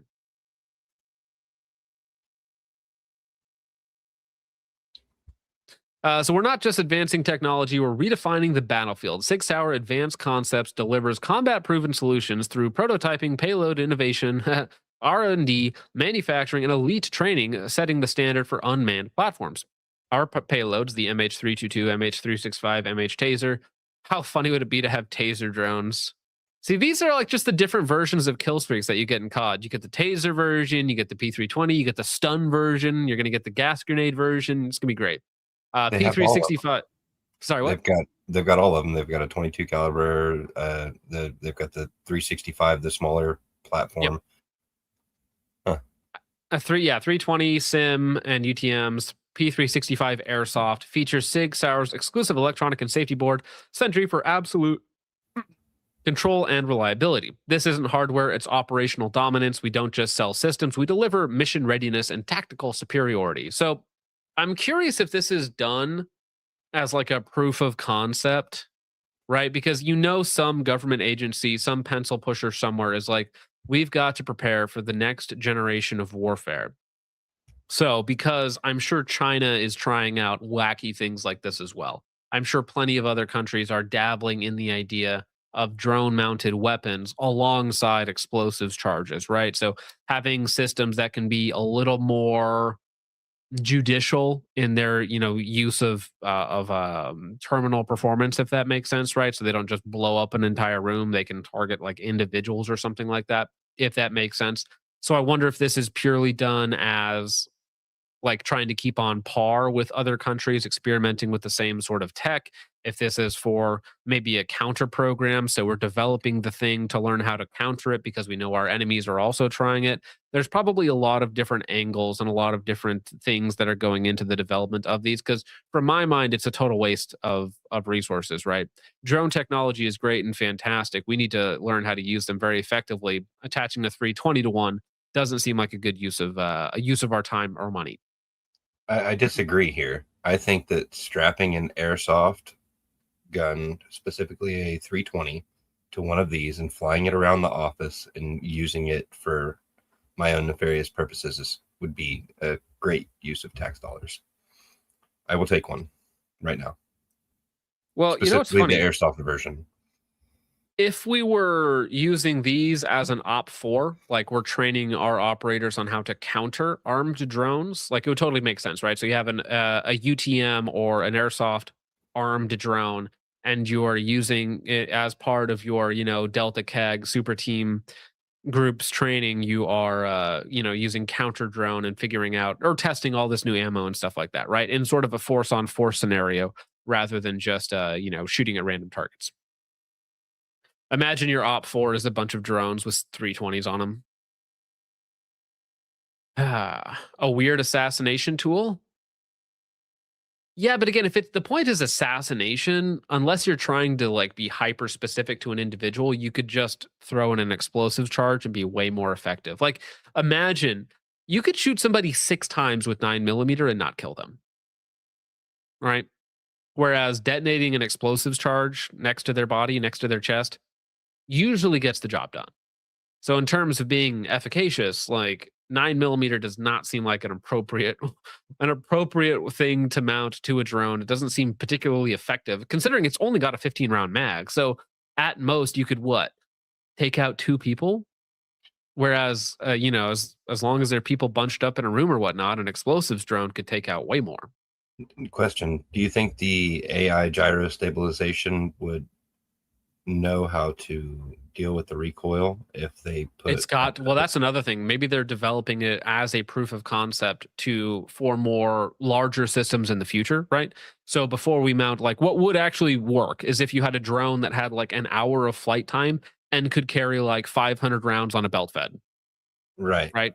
So you could use them as a sentry. You could use them as close air support, essentially, right? So you have an autonomous close air support. So this is like smaller, miniaturized proof of concept. Can we get the targeting system down?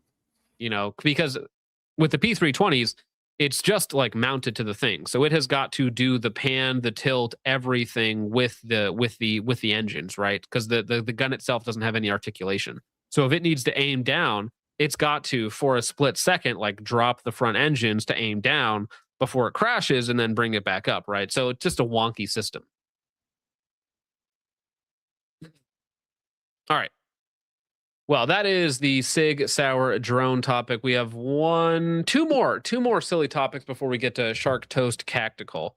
And that being complete rumor fabrication nonsense. It's not happening, okay, guys? Maybe I wish it was, but it's totally not. The Bushmaster ACR is reliable in brutal conditions and fully ambidextrous, making it the ideal mission-adaptable rifle. Though discontinued, there's a rumor they'll be returning soon. And this is from Louisiana Firearms. I just think they're smoking crack. I had somebody send this to me, and they were like, oh, have you heard about this? Because you like ACRs. I like ACRs. Did you hear anything from Bushmaster about bringing back the ACR?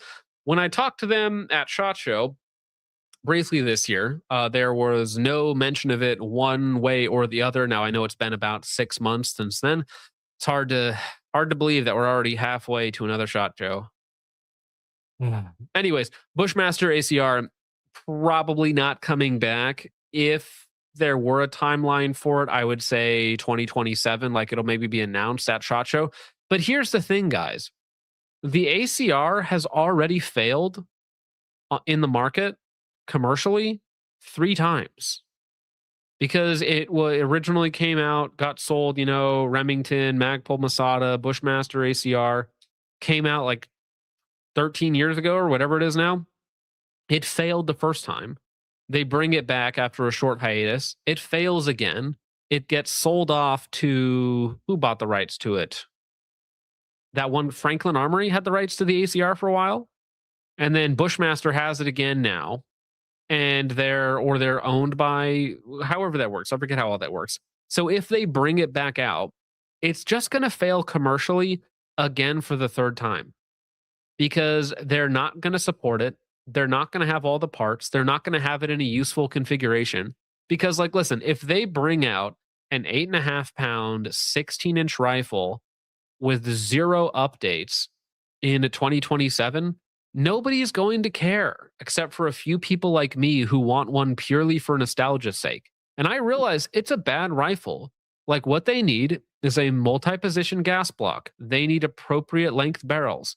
They need to bring out an 11.5 and a 14.5, and that's it, right? They need to cut a pound from the system. They need to make the lower compatible with AR grips. They need to make the lower compatible with AR triggers. There's so many things that you could do to the ACR to simply make it a better gun, and they're not going to do it, right?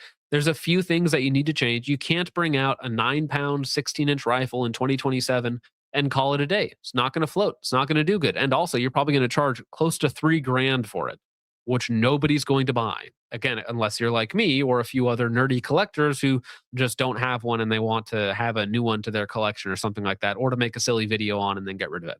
But if you just bring it out the same way that it was, it's going to fail yet again. On top of that, it's been proven, okay? Nobody cares about modularity. Maybe like 4 people do. But the market itself, writ large, does not care about modularity. If you bring out all the different barrel lengths, calibers, combos that you can do, because the ACR does have a quick change barrel system, nobody's going to buy it, okay? Did you guys know that you can buy a better ACR right now called the PWS UXR? It is a better ACR. It is more modular, and it's not selling at all. No one cares. And if you bring out a unupdated, and it has all the things that I just complained about. It's got, really good trigger from the factory. It has AR compatible stuff. It's got all the barrel lengths. It's got all the magazine compatibility, anything from 5.56 to 6.5 Creedmoor, right? It's got all of the modularity you could ever want. Nobody's buying them. Nobody cares. Modularity is not a real thing unless you're some government bean counter somewhere. And even then, it's like, I don't know, what's modular about the M7? What's modular about the MCX? Like, not that much.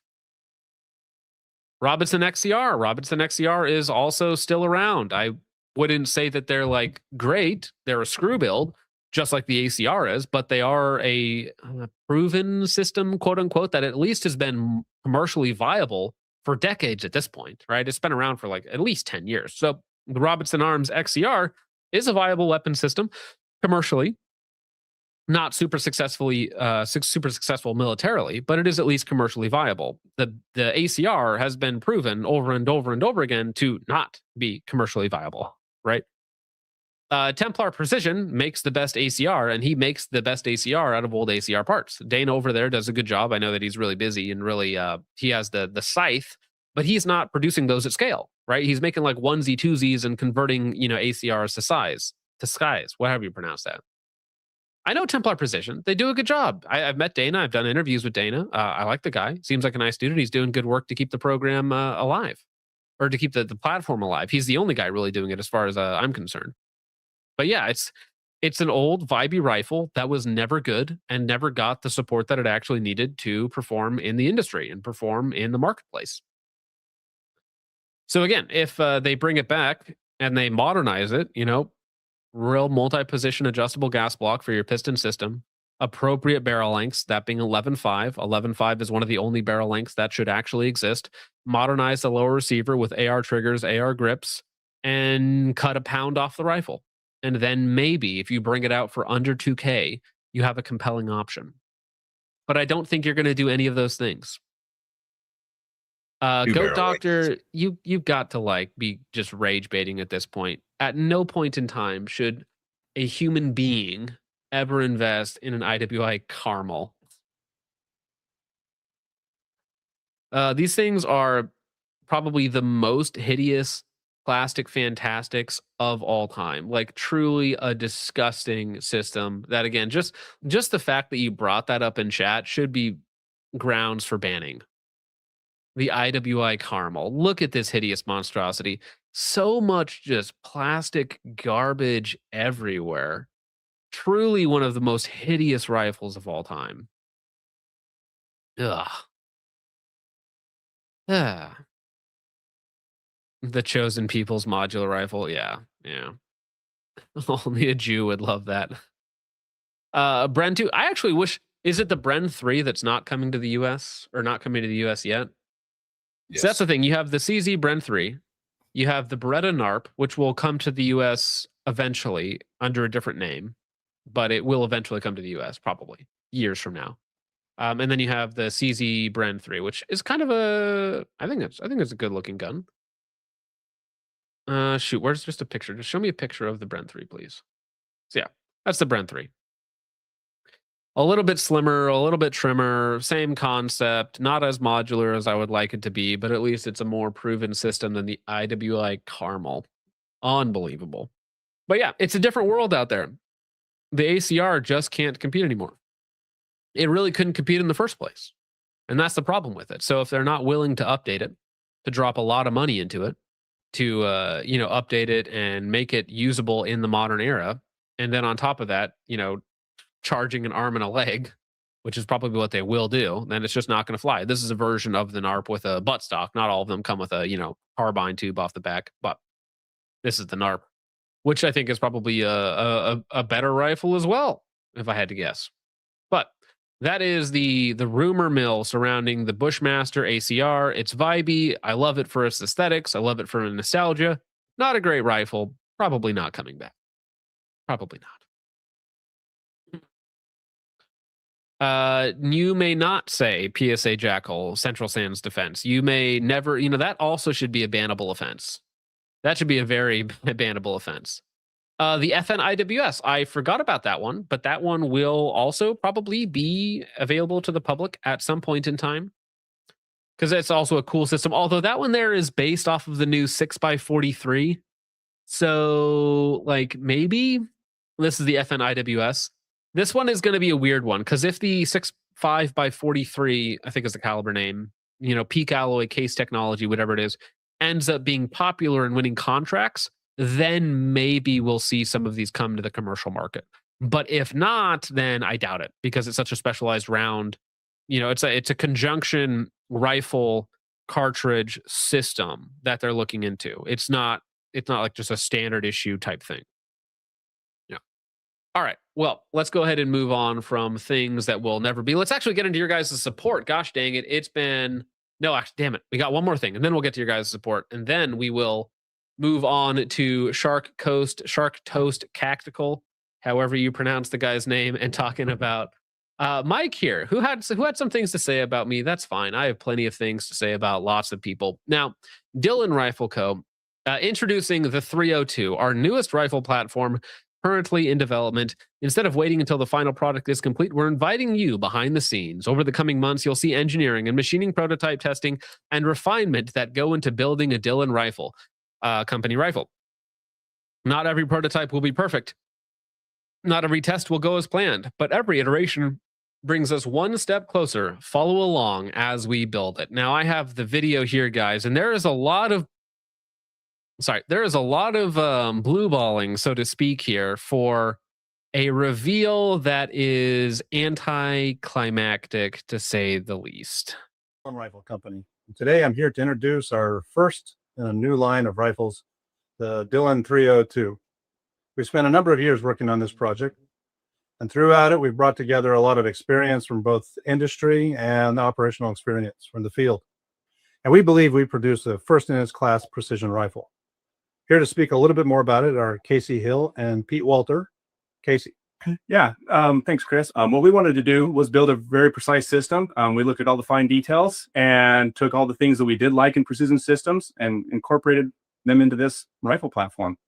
Well, I think we did a pretty good job. We took all of from PRS to military requirements, and we put it into one gun. It's everything you would expect, with some things that you're going to see both by look and some of the controls that are far different than anything else on the market. It still incorporates modern optics and lasers and thermals, and I believe you're going to be very happy with it. It's a very accurate system.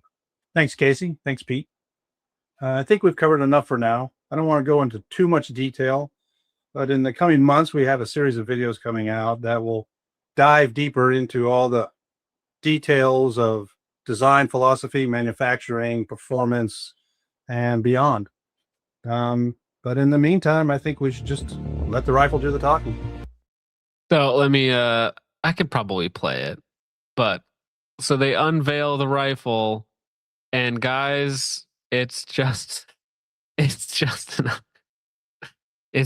a tube chassis gun, guys. Are you excited about this revolutionary? They were like hyping it up that it was some like brand new design, never been done before, never been seen before, and it's just a tube PRS stock. Like it's another chassis gun, probably based off of a Remington 700 action and trigger. It's like, wow, that's crazy. Daring today, aren't we? It's got a proof research barrel in it. Wow, that's exciting. So it's just another chassis. Like in my mind, if it's using a standard, barrel bolt trigger combo, it's just another chassis. So, I hope it's a good rifle. I hope it's good. It's accurate. It's probably going to be really expensive, like really, really expensive. But for the way that you guys were hyping it up, to show me this brick. I'm like, okay, it's just a lot of material on there. I think it's partially carbon fiber, so it's like it'll be lightweight. OG says that he loves you. Well, I love OG, whether he likes it or not. You can tell him that. Okay, tell OG that whether he likes it or not, unconsensually, I love him. The barrel is interesting. I don't want not the effing chassis. I would rather have that thing in a Klein machine chassis. Like, for PRS guys in the chat, I know that you guys, like, you're autistic about all this stuff. But at the end of the day, it's like barrel action chassis. That's it. That's basically all it is that you're shooting. Barrel action and chassis. It's like, I got this barrel on this action with this chassis. Congratulations. Is it free floated? Yeah, of course. Does it have the weight and mounting system that you want, whether it's ARCA, whether it's lead weights, whether it's, laser rangefinders or whatever else it might be? It's like, yeah, of course. So really, to me, I cannot possibly get excited about another chassis rifle. It can't happen. It's like barrel action chassis. Who cares? Whatever combination of it that you choose that actually works, whatever. 1911-ish style safety is interesting, though. I guess that's kind of novel, having a thumb safety there, like, because it's some place for your thumb to rest on either side of the gun, right? Because if you have it on the right side of the gun for, action purposes, you can rest it on the safety. Something, but again, not really interesting for what is probably going to end up being a very, very, very expensive system. So that was their reveal, which was not particularly exciting. Let's see. Gunny Gal says, I'm so ready for the long range reticle. If it's affordable, it'll sell. It won't be. A lot of material that doesn't need to be here. I need it in brown. Nail driver. Fire Your Aesthetics department looks like a Keltec collaboration. Yeah, let's see. Solid looking system. Is it though? Bullpup hybrid? How is it a bullpup hybrid?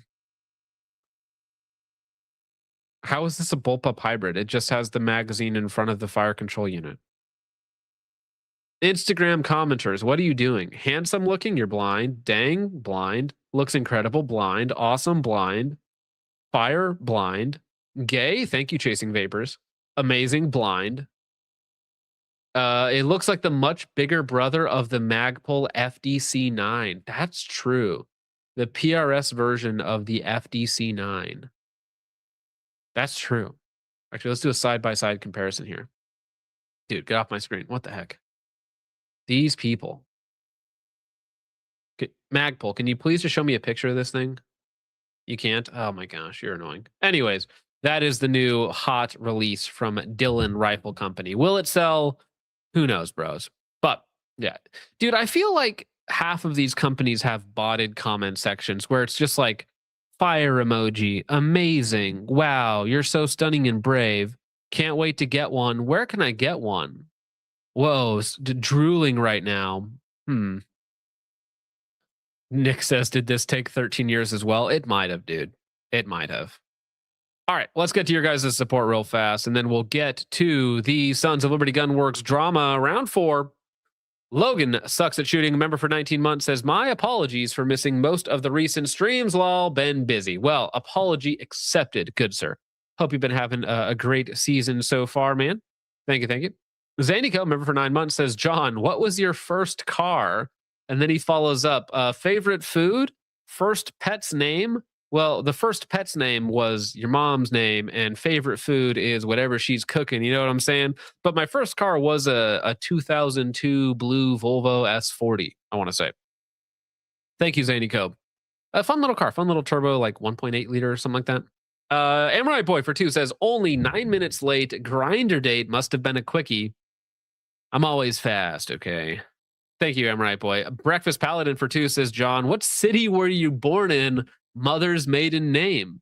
Well, my mother is from the clan of McDougal.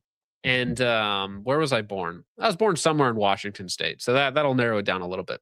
You gotta send more super chats to try and like actually narrow it down to where I actually was born at. If you want to get all the information, if you're gonna steal from me, you might as well, like donate a little bit before. At Trementar for 2 says 1 Peter 5, 8 through 10. I don't know. Hey, Richard, do you know when people say 1 Peter and 2 Peter and stuff like that? Did you grow up that way, or did you grow up saying 1st and 2nd? 1st and 2nd. Okay, yeah, that's the way I've always heard it as well. But I've ran into a lot of people that just say 1 Peter or like 1 Corinthians. I'm like, what? You mean 1st and 2nd? Like that just makes sense to me. But anyways, 1 Peter 5, 8 through 10. Be alert and of sober mind. Your enemy, the devil, prowls around like a roaring lion, looking for someone to devour. Resist him, standing firm in the faith, because you know that the family of believers throughout the world is undergoing the same kind of sufferings. And the God of all grace, who called you to his eternal glory in Christ, after you have suffered a little while, will himself restore you and make you strong, firm, and steadfast. And that is from, of course, Peter, who was martyred, who was crucified upside down after his wife was crucified. They crucified his wife in front of him and then crucified him upside down because he said he was not worthy to be crucified in the same manner as Jesus Christ. So that's a goat right there to St. Peter. Dillweed for 5 says immigration and declining birth rates was a big reason the Roman Republic and Western Roman Empire fell. The movement of people in a large scale is almost always a precursor or a after effect of large societal issues or wars. Almost always. Thank you, Dillweed. Zanico for 2 says, will these sites guarantee I make GM in 30 days? Oh, dude, GM in 30 days would be rough. There's probably a way to do it if you like shoot every single day and have like a really dedicated dry fire. And we're talking like 1,000 rounds a day for 30 days plus dry fire, like treat it like a job. You could probably get pretty close in 30 days, but it would be rough. It would be a very rough 30 days. Thank you, Zanico. Pauly B for $20. Sorry, I don't speak monkey. Banana. Says Ultradyne C4s have 8, 10, and 14 MOA front apertures. They tend to circle big paper targets at ranges greater than 2 feet of diameter. I own a pair. They work, but normal sights are easier and I'm more accurate with them, e.g. the Magpul Ambus Pros. Interesting. I wonder, like, inside of like a certain distance, like let's say 50 yards, if they are actually quicker and easier just because of that open front aperture. Like 8 MOA, that's a 4-inch circle at 50 yards, roughly. I see. There's lots of things that I'm curious about, but I'm not like gonna drop a bunch of cash on to test out my little pet theory. Also, thank you to everybody in the chat who is sending gifts. I see Trigger Slap sent a gift and a bunch of other people. I haven't been paying attention to them, but if you sent a gift in the chat, thank you very much. I appreciate that. Thank you, Pauly B. Very generous of you. Todd and Dogs for 2 says, check out the sites on the Tiki T Infinity.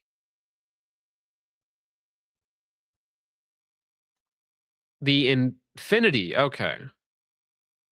Tiki T. I said it the other way. Where's a picture? Oh, no. No way. That can't be real.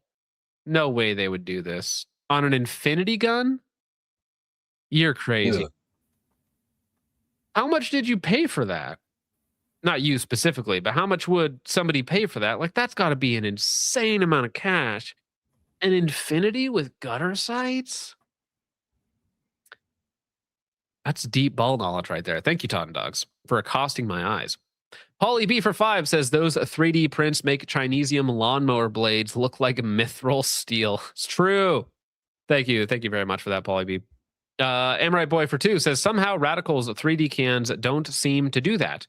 Well, if they have a good printer, maybe it's just one of the printers giving a bunch of people bad names, but you're really reliant on your printer for your print resolution, your print quality, and your internal quality control services. So hopefully Radical's doing a good job with that. Thank you, Amrite Boy. Appreciate that. Ray Holocaust for 5 says, what's good, my neighbor? What's up, my neighbor? Thank you very much, Ray Holocaust. Grug Holabunga for 2 says the Wojak dot. Which one was that? Oh, it's the IWS or the OWS something or other. Thank you, Grug Holabunga. Ponic Calichronic for 2. Ponic Calichronic, something like that. For 2 says Jewish space lasers. Yeah. Until proven otherwise, that OWS 32 is just Jewish space lasers. I agree. Lightspore for 2 says COD Ghost Optic. Very true. Accurate. Thank you, Lightspore. Pauly B for 5 says SIG is reaching levels of Talmudic shoddy goysploitation. That's funny. That shouldn't even be possible. Goysploitation. That's right. That's our word. Goysploitation. Thank you, Pauly B. Amroy Boy for 2 says I can make that out of scrap metal in my garage. Well, we can make lots of things out of scrap metal in our garage. Dude, I love the little Instagram posts that float around where it's like just straight up instructions on how to build a nuclear bomb or how to build an IED or whatever else it might be. And they're doing it in like the really like calm, informative voice and like showing you step-by-step pictures with like the little like chill background music going on. First, you'll need to go to your local hardware store and acquire. Thank you, Amroy Boy. Dick Cheney's member for 9 months says Volvo S40 is fat AF for a first car. 5-cylinder. You're right. Those were 5 cylinders, weren't they? They were like a weird flat 5, right?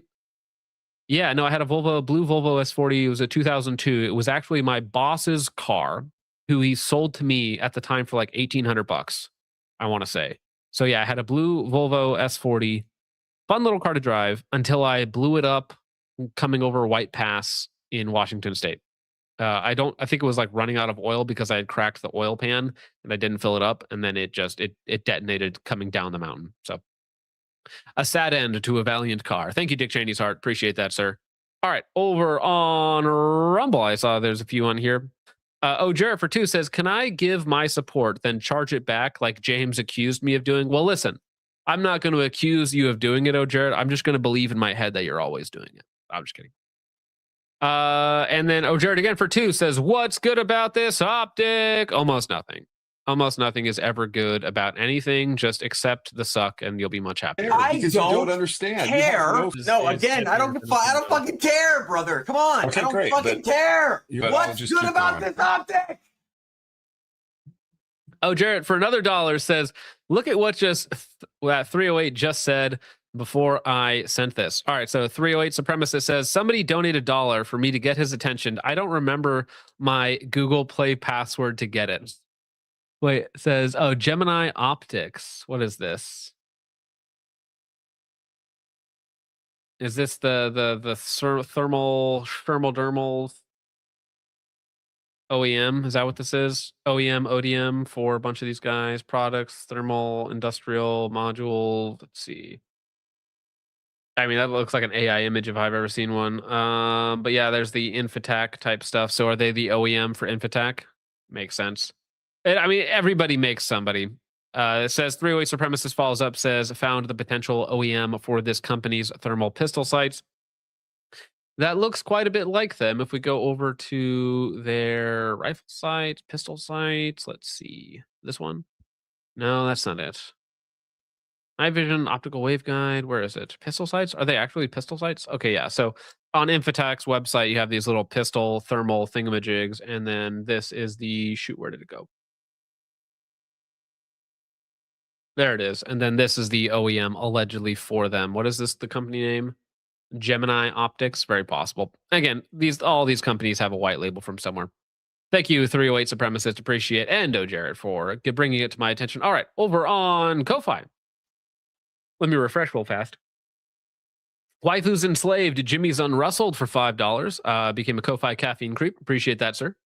Holly B for $10 says, fear not to cringe, John, for I do it for you. Many things I buy and own you've ragged on. Monolithic polymer lowers, dual aperture sights, Pagoda masked height over bore stacks like the OFF XL risers and EOTech eFlex RDS.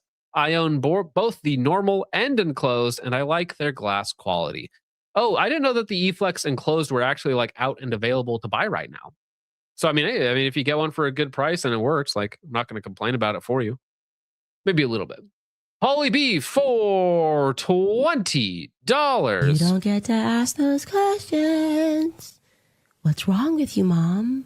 Why are you so scared? Says USAA FYI is a military, veteran dependent, exclusive bank. So for them to go after Dugan specifically is extremely shitty. I use their banking and car insurance. The former will change. Also, I've used C4s. They do work, but are slower and harder to use than MBus Pros. Oh, good to know. Yeah, talking about the red dot sights on there, or the iron sights on there. Just for a gag, I might have to get a set of those pistol sights and just run it and not mention it at all. Like, it'd be really funny to do an entire video with that. Just never bring it up, though. Kike Rapid Jeet Slave for 3 says guns are gay. Very true. Very true. Berserker over on Ko-Fi says, was curious, had an idea for a 4th of July meme stream. Maybe get some guys from the former Clone Incorrect pod and maybe Task Force Tater and Faceless. That could be fun. I mean, I've actually never had Task Force Tater on stream, but I'm sure he would be fine. I've talked to Faceless a couple of times. I like him. I like his work. I think he does a good job. I'd be happy to have him on as well. I'm not quite as familiar with the former Clone Incorrect guys, but I mean, listen, if they're fun, they want to talk, they're good at talking, fun to hang out. Waifu Enslaved Jimmy's Unrustled for 5 says the 2A protects the 1A crowd on Sui Watch. Also, really sick of the gun cope. The only two reasons to have them is killing animals and guns are cool. Well, I agree with you. Yes, there's many animals to kill. It's just how we're defining animals. That's all. Task Force says I have nothing to do with Clone Incorrect. No, I just think he means like in conjunction with them, not that you were a part of them. At least I don't know. I never watched their stuff. So you could have literally been a host on Clone Incorrect and I wouldn't even known. But I've been like, what? You're telling me this now for the first time. He's a host on Clone Incorrect. Shiny Jars for 5 says Accutac. When your bipod has more bat ears than your scope has turrets. Yeah. Todd and Dogs for 2 says, John, check DMs for a better pick. $15,000, but old stock. Guys, if you're spending 15 grand on a on a pistol, like, it better like be the one that John Wilkes Booth used or something like that. If you're spending that much money on a pistol, that's insane.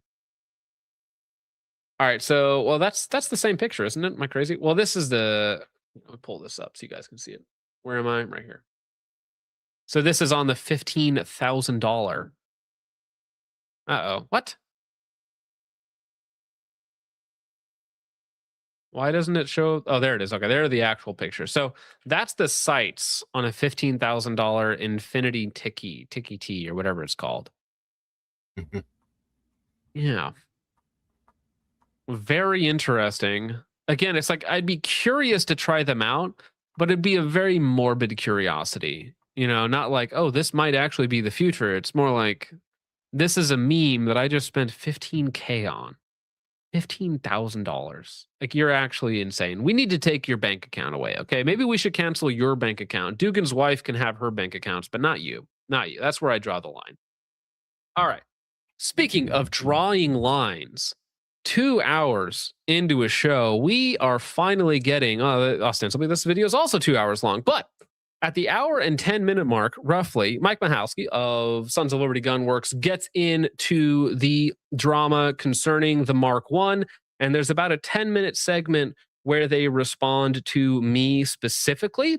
And I think that this is going to be very funny because every time somebody brings up something about Sons of Liberty Gunworks or the Mark I, there's another part of the drama that I just forget. There's always something that I've forgotten about Mike Michalski because he's had a very adventurous life. He's had a lot of things. There's a lot of things that I specifically left out of the video because I thought that would be mean to include like some of the more personal stuff. But, you know, if you're going to go after other people and make claims, I think that it is fair to bring up countervailing evidence, so to speak. So we'll just go ahead and let him get into it. Also, why is Mike doing the merchant pose? Well, fat merchant. Yeah. Anyways, after he got out of the Shire. Before you get into this, I'm gonna have to get out of here. It's a little after 11, so I need to get to bed. All right. Have a good night. I appreciate it. Thanks for letting me hang out. Good night, guys. Love y'all. Just another white guy says, I don't know, John. I thought his responses for you were pretty good, honestly. Well, he doesn't actually answer any of the direct criticism. He kind of just blows it out, right? He kind of, or blows it, ignores it, right? Whatever word you want to use there. All right. Anyways, let's go ahead. Let's listen to him, okay? And maybe just bring up some other stuff that happened in the past. If I saw a picture of it. Nick, I mean, do you know what I'm talking? No way. No way did they take this video down. Mike, no way. During the live stream, you guys took the video down? You're kidding me. You're kidding me, bro.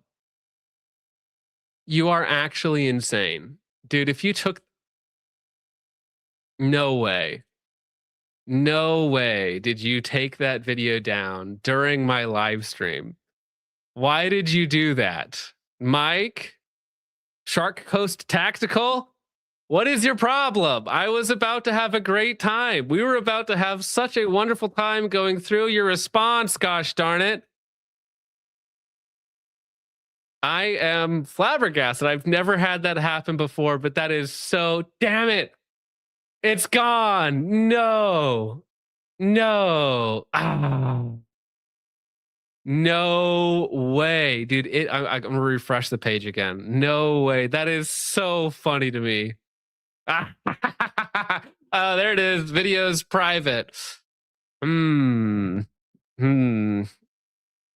Tragic. Let me see. I have some tricks up my sleeve. Worry not, young man.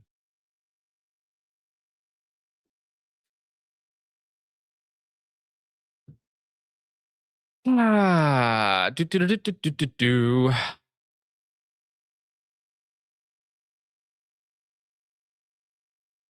So I know that there is a way to download private videos, but it's going to take me just a second to figure it out. I've done it before, but it is annoying to do so. So give me a second.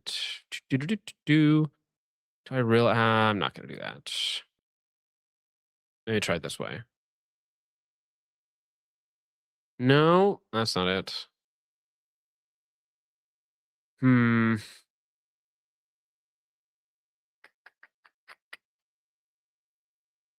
Shoot. Unbelievable. Very, very tragic. Very upset. It's not that big of a deal. But refresh. I did refresh. Okay?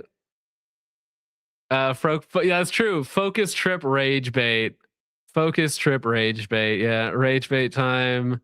That is pretty funny. Hey, come on, Mike. Come on. You're unbelievable. They're on Spotify. Okay, maybe I'll check the Spotify. That'll work, right? I can watch it on another platform.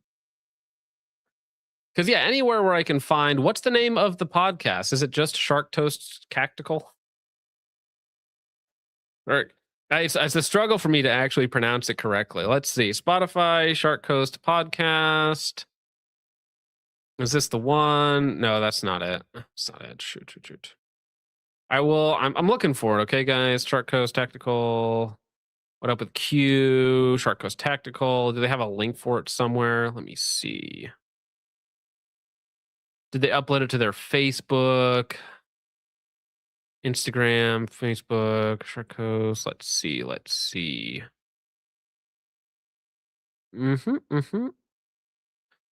Yeah. I'd have to find it. I don't know. Archive Wayback Machine? Yeah, maybe. Maybe the Wayback Machine. Let's see. We'll see. We'll figure it out. No, I should have downloaded it before I streamed. I usually do, but let's see. That's theirs, but it doesn't have that. The last time they updated their Rumble account was a year ago, so that ain't it. So it's not on there. Thank you for sending me that though, Crackalectica. It's a Rumble. Time to fight when we're on the run. Anyways, let's see. Enter a URL. Let's see. This works. Here to watch the video. Has not. Damn it. So the Wayback Machine did not archive that one. That's too bad. So the Wayback Machine did not work. Let's try one more here. No. So no Wayback Machine. That didn't work. Use Open Video Downloader. Probably is. Maybe it'll be back up tomorrow. Maybe download exists for reason. I know I should have downloaded it. My bad. They're definitely creeping in chat. You know what? Save the link, John. Of course I'll save the link. I have it right here. So it is funny to me. I'll just put it on my handy dandy little notepad for later. There is a way to download it. I've done it before. I don't want to waste like 20 minutes of your guys' time doing it live for you. So we'll figure it out. Recreate the video and do their voices. That's a good one. That's a good one. Should be downloading it locally. Well, it's not a subscription. They made it private. The video is private. I don't think it's a members only. Shark toast, shrimp roast. Yeah. Yes, it's on Spotify. Just pulled it up. Can you send me the link to that? Could you send me the link to that, Cody? If you could just copy and paste that over to my Instagram, that'd be super cool, dude. Thank you. Thank you for that. Save it, Cody. True. They blocked you. Two Burbs can still watch it. No, did they block me specifically? Well, wait, that just means I can sign in on a different account. That just means I can switch accounts, dog, right? No way. That'd be so funny. No? Let's see. One more. I got a bunch of channels here, so let's see. What channel can I watch it on? I'm curious. I'm very curious. There's no way that they just straight up banned me from like IP banned. Like that's not possible, right? That's not possible for them to do. Oh shoot. No, I tried it on a different account on a different browser. It's still not playable for me. It was up like 2 days ago. It was up still days ago. Yeah, I found it. Shark Dildo Tactical Rumble, John. It's not on Rumble. The last video they did was a year ago. I don't know what you're talking about. Braptical, Spotify, YouTube download DLP. John, read chat. I am reading chat. I'm sorry, guys. There's a lot of stuff going on. Okay, guys. I'm freaking out here, guys. I still don't see a link sent to my YouTube DLP. Let me try that. Feature rich. Yeah, if I have to download it, it's all right. Yeah, Cody, if you could just send me the link, that'd be wonderful. If you could just copy and paste that over to me, that's probably it right there. There it is. Shark Coast Tactical. Why is that not popping up when I do Shark Coast Tactical Spotify?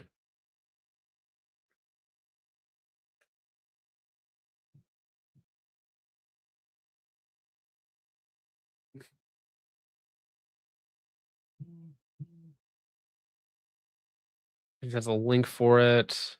Excuse me? And it seems, Cody says he tried to send the link from his phone and it seems blocked now. That's so funny. John, I found it. Well, you got to DM it to me, Zany. You can't just tell me you found it. Telling me you found it, that's not relevant. You got to actually help me out a little bit here, okay? All right, bud. Let's see here. On Spotify, the Mark 1 story. Again, I can't... Where's that Mark 1 story? Well, I know that. Mark 1 controversy, June 11th. That's from last week. I see their TikTok. That's funny. Yeah, video is private. It's on Spotify. You just gotta send me the DM. You just gotta send me the DM. John, I sent you the title. What do you mean? Where on Instagram? I don't see it. There it is. There's the link. I was Googling the exact thing and I couldn't find it. No way, guys. Look at this. Look at this, dogs. That's so funny to me. You cowards. You cowards. I'm blocked. I can't even see it. I can't. That was the link you sent me. They took it down too. That's so funny. Oh, that's so funny. Yeah, you say Zany found it 10 minutes ago and I pull it up and I'm blocked from it. Couldn't find that podcast. People acting like I'm incompetent here as if Shark Coast Tactical isn't like frantically banning videos and taking everything down and removing all possible presence of that podcast. Gosh dang it. Unbelievable. I am listening to it. Why can't I listen to it? Hitting the refresh button. Hello? What the heck is going on? Why can't I listen to it? That's the problem here. Okay, here's this. No way. See, look at this. They just took it down. So here's their actual, because it's episode 80. It's episode 80, and the last one that's uploaded is 79. So they took it down. They took 79 and 78 down. Or sorry, 80 and 78 down. So they took down both episodes talking about the Mark 1. They literally took down both episodes talking about the Mark 1.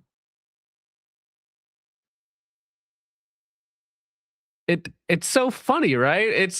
Man, I love this. This is hilarious to me that literally during a live stream, because they saw that I put Mike in the thumbnail with one of his quotes, by the way, that they were so upset about this. But you know what? You know what, guys? I have a solution to all of this. And it's just replaying a video from like a year ago. A video I made a year ago and forgot about, because there's so much stuff about Sons of Liberty Gunworks. So why don't we just watch this video? We're just going to watch me on screen again. This is going to be meception here, okay?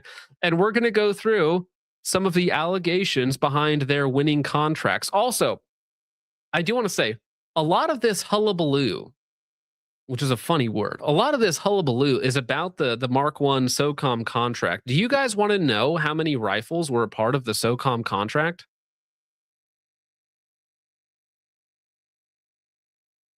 Like the actual number, the raw number, the one that they've touted to everyone, the one that they're talking about, the most commercially, most militarily successful rifle that they've ever done. It's 26. Their SOCOM contract was for 26 rifles. Now, maybe there was a separate, additional fulfillment, but the original contract win was 26 rifles. So that's pretty funny. Bring 26, and that's from a birdie with inside info, okay? Because listen, people on the inside may not like Sons of Liberty Gunworks all that much. So it's quite funny. I'm listening. Zany, listen, bro. I understand that you are listening to it. Like, I understand that. However, it's physically not here for me to click on. Okay, so I'm on their website. I'm on Spotify. Episode 80 that you're listening to is gone. I can't click on it. I understand that you are. I cannot. The link that you sent me for episode 80, when you type that into the search bar, it says couldn't find that podcast. So Zanico, I understand that you are listening to it. I agree with you. I don't think you're lying to me. I can't. No, we're not going to do that. It's not episode 76. 78 and 80 are gone for me. It's true. It's 76. No, it's not. 76 down here. No, that was from May 27th. This one was from like today. Today, dude. See if you can download it from there. Is John like 5 minutes behind on chat? No, I'm on the chat. Zany, I can't. Zany, are you at a computer that can share audio? Like, I understand that he's listening to it right now, but is he on a computer that can actually share audio to the chat in a legible way? We're not doing cell phone audio. That's not happening. Lost Arrow says, can you pull up the contract online? No, I can't. Like, that's not like public information as far as I'm aware. But the original contract, 26 rifle. 26 rifles. Not with a zero, not a comma, 26. It's gone for me too. It's number 80, guys. It's gone. Cell phone audio is better than no audio. Well, no, it's funny. Like, I will be able to download it. Like, there's tools to download private videos. I just have to physically do that. Listen, guys, I'll put the link in chat for the video so you guys can download the video for yourselves as well. So I'm dropping the link for the private video in chat for all you homies, so that if you want to download it for yourselves, go ahead. John, stop teasing. Just download it now. Well, again, but it's going to take me like 10 to 15 minutes to download all the stuff that I need to actually download it, right? It's been a minute. There's a bunch of random stuff I have to do to get it to work, and it's going to take a while. So rather than do that, we'll just go back through this old one, which is funny because I brought this up specifically because I think it's a good contrast. The YouTube video works for me. Did they put it back? Did they put it back up? Is all this rigmarole?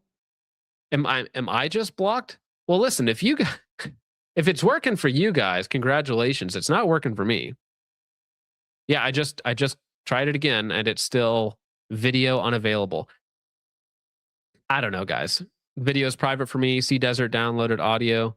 Well, but if you can send it to me or share it to me in a way that makes sense, then we can go from there, right? But if not, then it's not super relevant, right?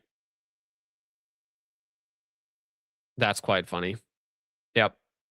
All right. Different browser. I mean, I can put it into as many browsers as you want me to, I guess. So I can try that browser. Video still private. I can try another browser. But really, I mean, listen, they don't want me to see it. They don't want you guys to see it. They took it down. Funny to me. Zanico, his laptop just crashed. P. Gerald, if it loaded for you, I don't know what you're watching it on, but you should just download it. You should do a little handy dandy download and then like DM the video to me. It'd be really funny. Either way, let's go ahead and just essentially what the video is, if you want me to recap it a little bit and why I was going to counterpoint it with my own video on this from like a year and a half ago that I had forgotten about all of this stuff. So he really touts the contract and the commercial successfulness of the Mark I, which I agree that it probably has sold a good amount of rifles based on all of the lies that people had put about it. Because again, before Garand Thumb and myself, almost every single person who had mentioned the Mark I had mentioned something to do with special barrels and bolts and materials. Like almost to a fault, every single one of them had mentioned some sort of positive lie. Now, if we all just agree that that information was correct, theirs was all positive, mine was negative. The only one that they're actually upset about is the negative coverage, of course. Now, they claim that it's just a business decision, it's farming clicks, it's just, an entrepreneurial, like they're trying to like make it seem almost like positive, which seems like a strange cope to me. I'm not really concerned with that. I'm concerned with whether or not it's true, right? So everybody was operating off of the incorrect presuppositions that the Sons of Liberty Gunworks Mark I was, this contract rifle that had special parts, special bolts, special barrels and whatnot, when the reality is much more mundane than that. The Sons of Liberty Gunworks contract that won the 26 rifle deal with SOCOM was simply a stainless steel barrel and a generic Carpenter 158 bolt. Nothing special about it at all, right? And so everybody was kind of deceived by the marketing materials that Sons of Liberty Gunworks had allowed people to put out.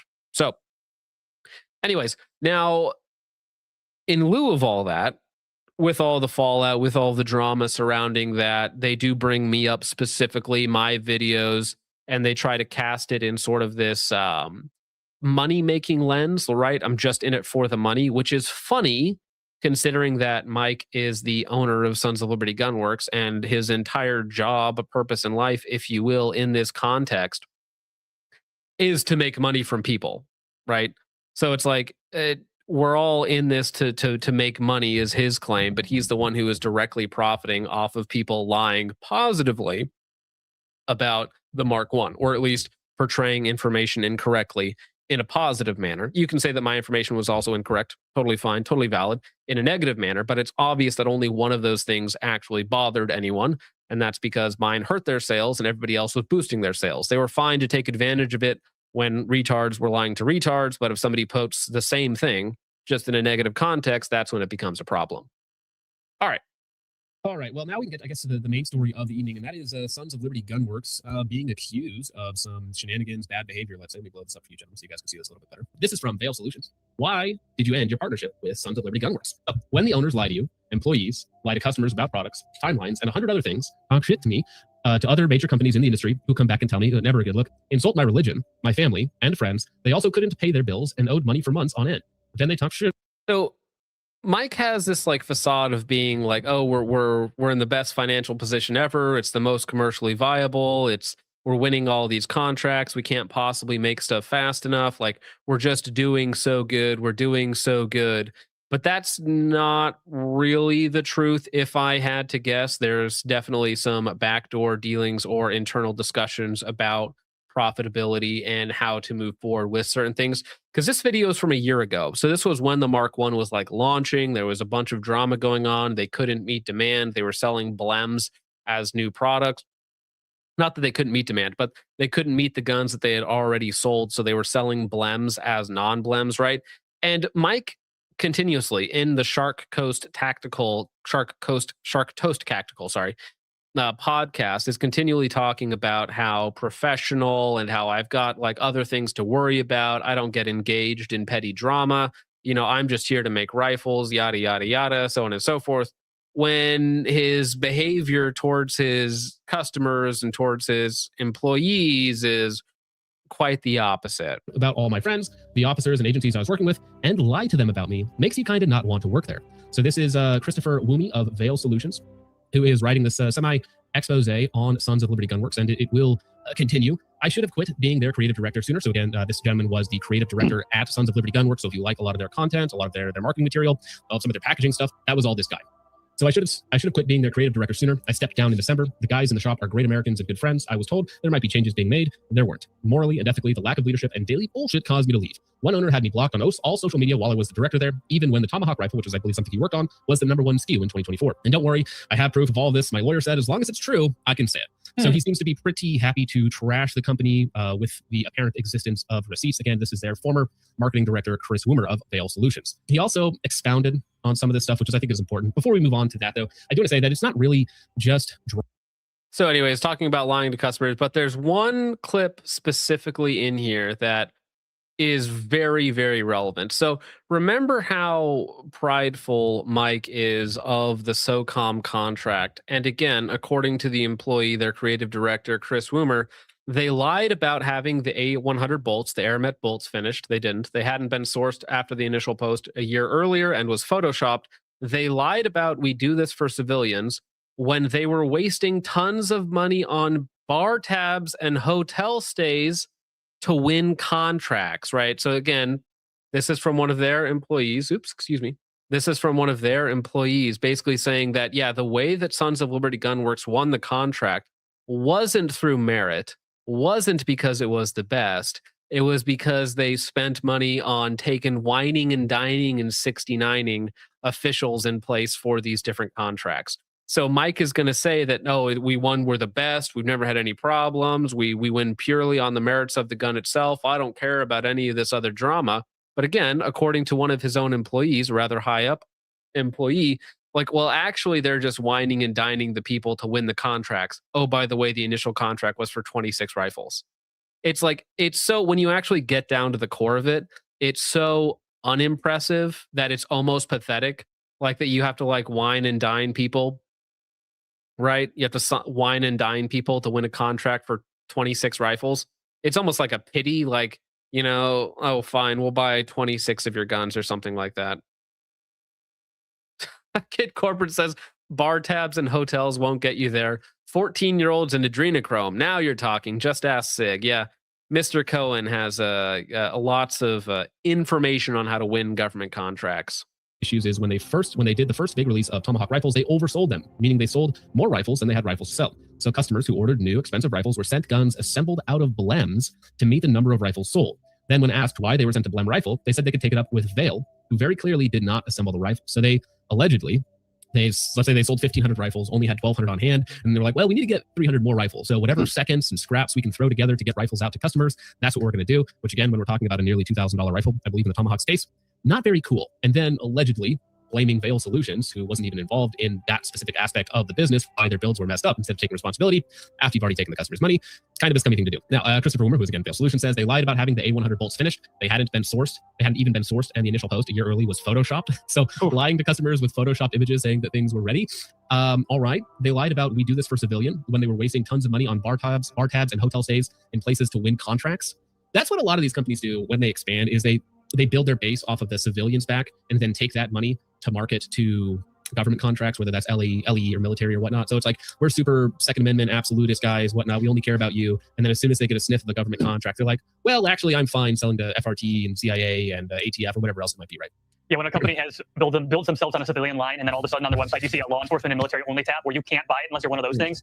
Pretty cringe of them. They will sell you down the river for law enforcement or military contract. Don't get it twisted. He goes on. All the lies about the 6mm max ammo, which is something that has been hyped for over a year now, probably even longer, saying that it was being produced and going to dealers when I hadn't even gotten samples of packaging I designed. So them saying, hey guys, 6mm max, it's coming. It's going to be the next best thing. It's going to be amazing. It's right around the corner. It's already being made. And it's like, no, it's not. We don't even have anything in stock for it, right?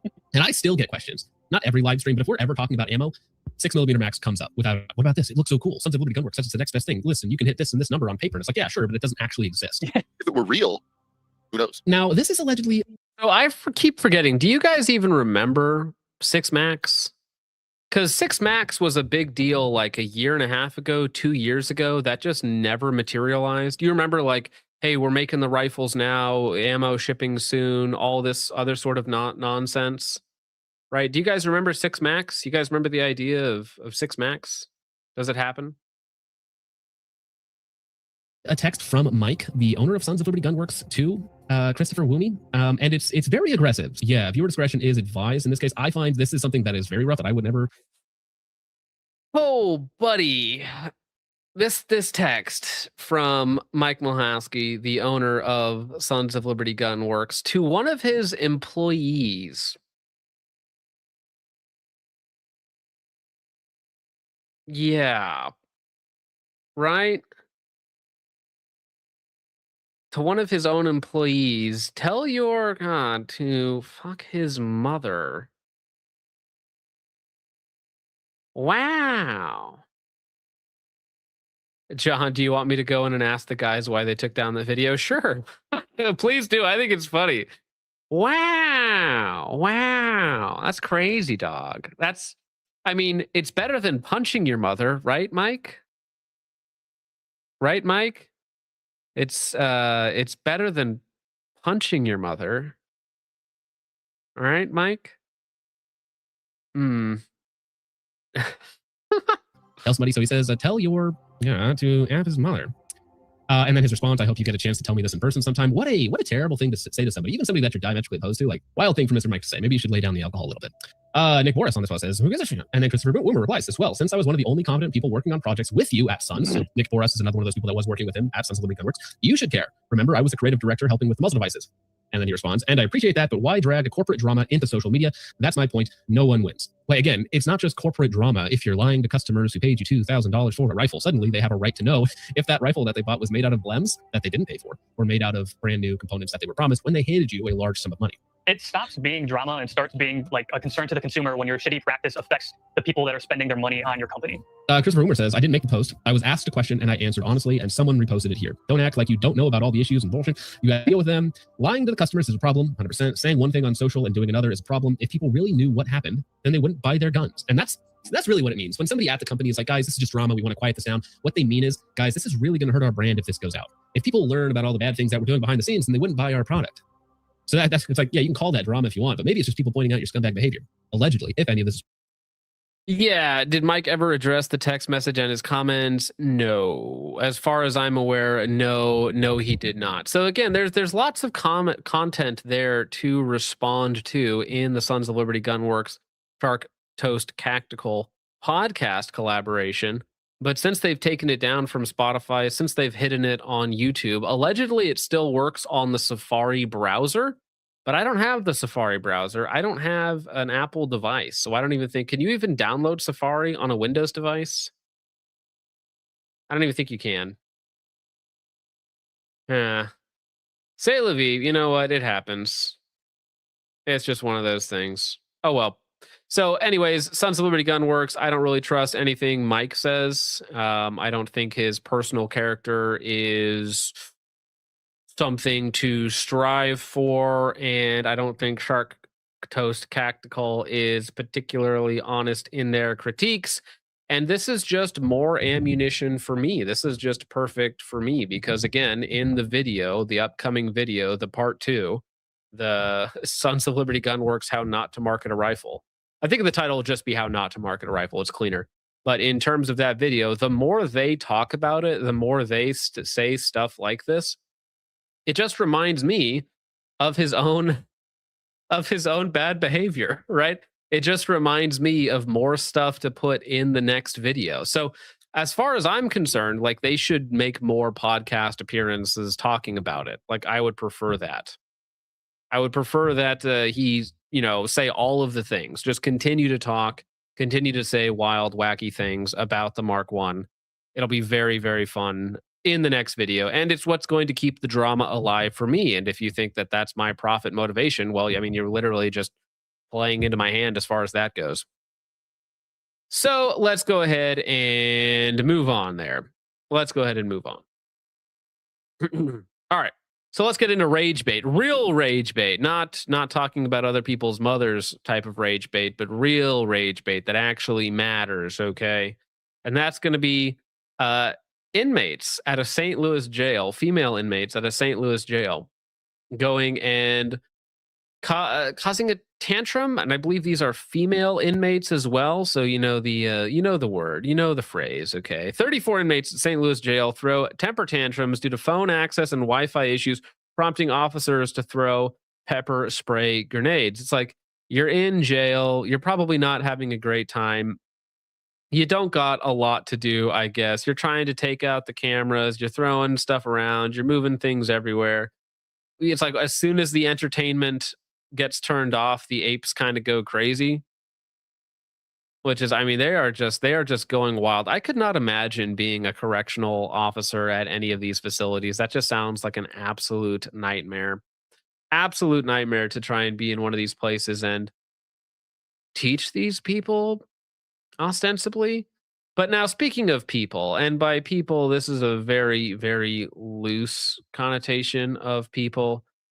The rage bait is going to be rather rage-inducing tonight. Okay, gentlemen, I'm just going to forewarn you here. So, 19-year-old Tommy Lind steps between a woman and her attacker, is stabbed to death while she is raped, again beside his dying body. Now, this is a little bit of an older story, but it bears repeating that this sort of thing does happen too much, and will continue to happen until we do something about it. 23-year-old Sudanese migrant Abu Bakr Mohammed Awad stabbed 19-year-old Tommy Lind to death in his own apartment in Härnösand, Sweden, after Lind tried to stop Awad from raping a Swedish girl at knife point. After killing Tommy, Awad continues to rape the young girl next to Tommy's dead body. The Sudanese migrant had already previously been convicted of several crimes, including sexual harassment, drug offenses, and shoplifting. Had he been deported, Tommy would still be alive. I don't know. If you're a migrant and you rape someone, I don't think you need to be deported. Like, I think that's a little bit wasteful of our resources, right? I think that could be, those could be used a little bit better. The media painted Tommy as far right, and I agree with this. It is far right to stop immigrants from raping women. Just accept it. Yes, you are the far right. You are the strong man. You are the strong arm. You are the will of the people, okay?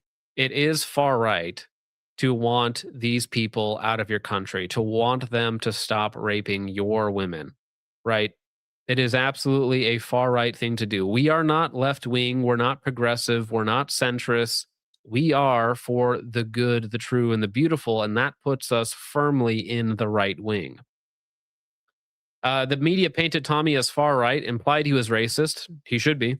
And that his life didn't matter. Tommy's life did matter. All white lives matter based. Tommy Lind was a hero. Rest in peace, Tommy. And there is a article going over this whole thing.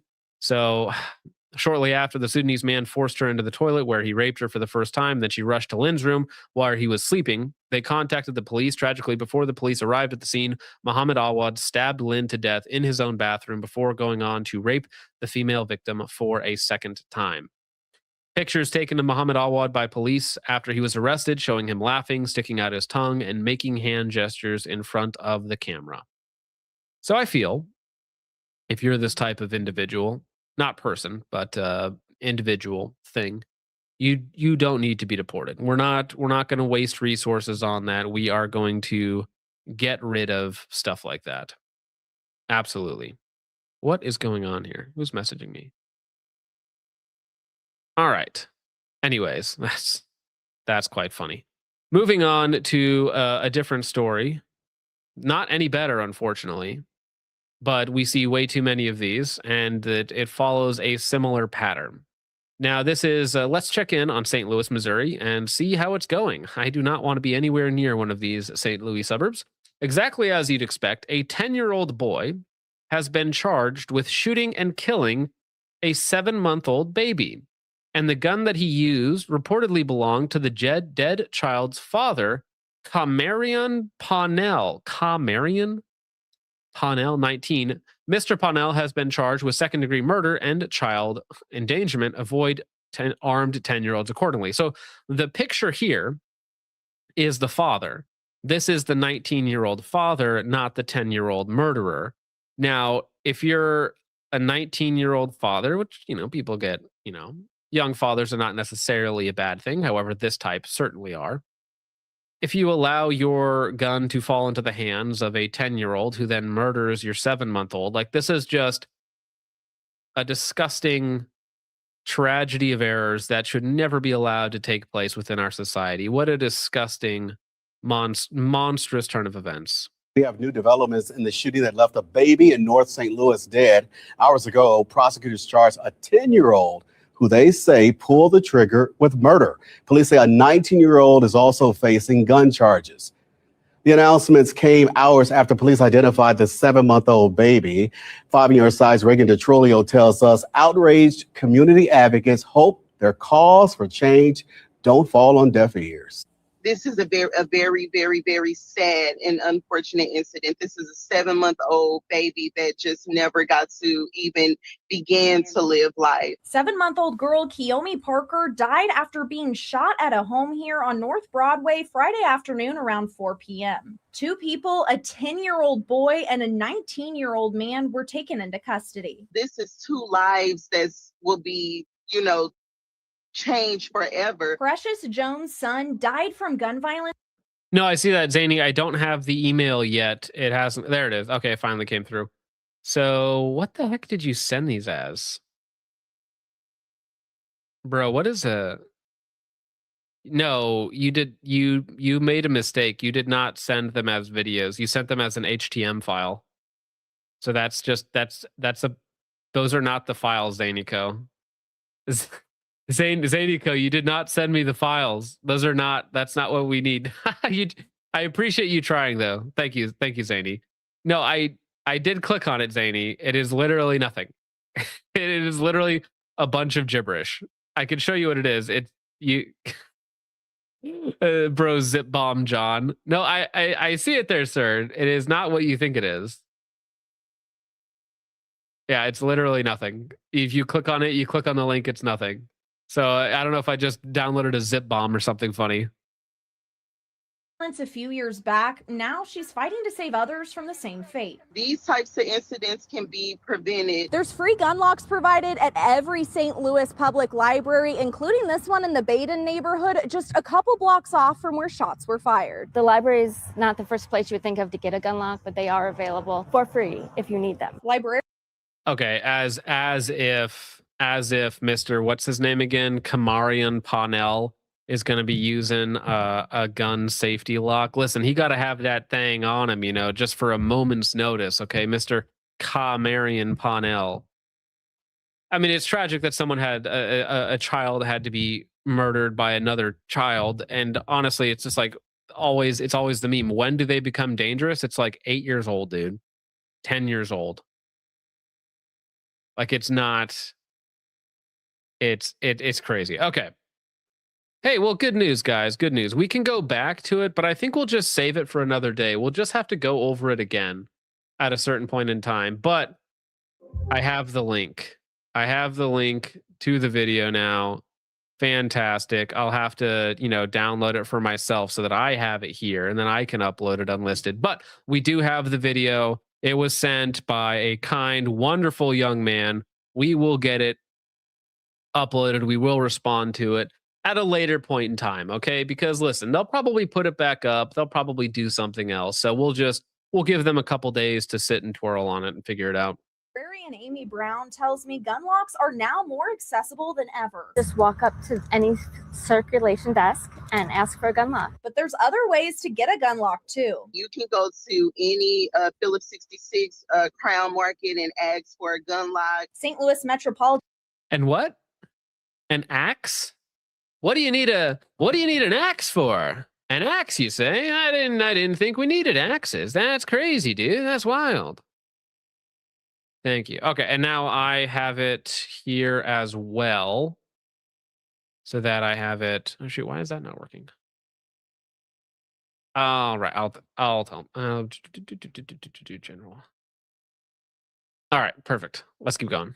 Police told 5 on Your Side the 19-year-old is facing criminal gun charges. What happened leading up to the shooting is still being determined. We are still very early in this, but a preliminary investigation reveals that the scene of this shooting is contained to inside the home. No one should be able to purchase a firearm without, purchasing the safety equipment that comes with it. That should just be a mandatory law. Reporting.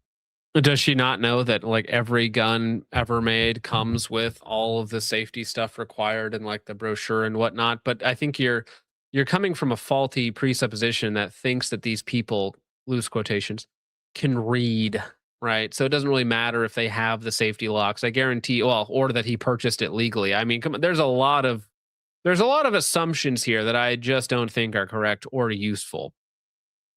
In the Baden neighborhood, I'm Reagan DeTrolio, 5 on Your Side. Tonight we have new developments in the shooting that left a baby in North St. Louis. Safely Strapped says, so as a STL resident, a 10-year-old is being convicted in this infant shooting, not the 19-year-old. The 10-year-old, I don't know what's happening to the 10-year-old, right? Obviously, it's a minor, so we can't do anything about that. I mean, in terms of like public knowledge, I don't know what's going to happen there. That's why there's no pictures of him. The 19-year-old is getting charged as second-degree murder and child endangerment. So it is coming down on the father for letting this unrelated 10-year-old get his gun. Huh. Anyways, so it's, I don't know who's getting in trouble there for it. Hopefully everybody is getting in trouble for it. But yeah, now a 10-year-old boy in Missouri has been charged with first-degree murder. So the 10-year-old is also getting charged with first-degree murder. The dad is getting charged with second-degree murder, which I think in the circumstance is appropriate. Imagine being 10 years old with a murder charge. Like you're going to be in juvie forever, and then you're going to get out and you're going to go to prison for a long time. 10 years old catching a murder charge. What are we doing here? What is going on here? And I agree with Benjamin McKenna. It's like the gun safety lock is not the problem. Like obviously not. Just having access to a gun safety lock or something like that would not have saved anyone in this situation. The father's grotesque negligence, the 10-year-old's evil intentions, and the entire surrounding people community is like they're all in some way, shape, or form responsible for this sort of behavior, right? All of them at some point. All right. By cages, you mean horse processors. Anyways, man, every now and again, there's just a story where you're like, deportations are a liberal, whiny, sissy position, okay? Deportations are for the faint of heart. We don't need such things. They're leaving little choice. Daily Mail. Grooming gang leader, 73 years old, who's been convicted of child rape offenses, cannot be deported and is set to walk free from prison. Why? Why can we not? I mean, again, deportation is such a kindness. It's such a soft, Western, liberal, progressive idea, you know? A 73-year-old Sabir Shabir Ahmed will be released from prison on July 2nd. That's tomorrow. Tomorrow, this guy with 30 child rape offenses. Tomorrow, this guy is getting released from prison. Can't deport him, though. Ahmed was jailed in 2012 as one of 9 men who subjected girls as young as 13 to sexual abuse at 2 takeaways in Rochdale. So this guy rapes 30 British girls, pedophile, 30 British children, and he gets to get out of prison a couple years later?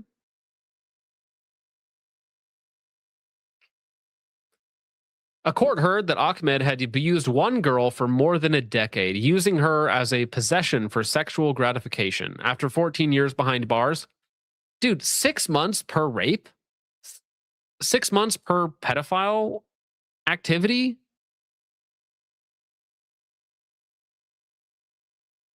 Six months per raped child? Like, yeah, you raped 30 children, but like, well, 6 months each, is that good? You get a discount in bulk?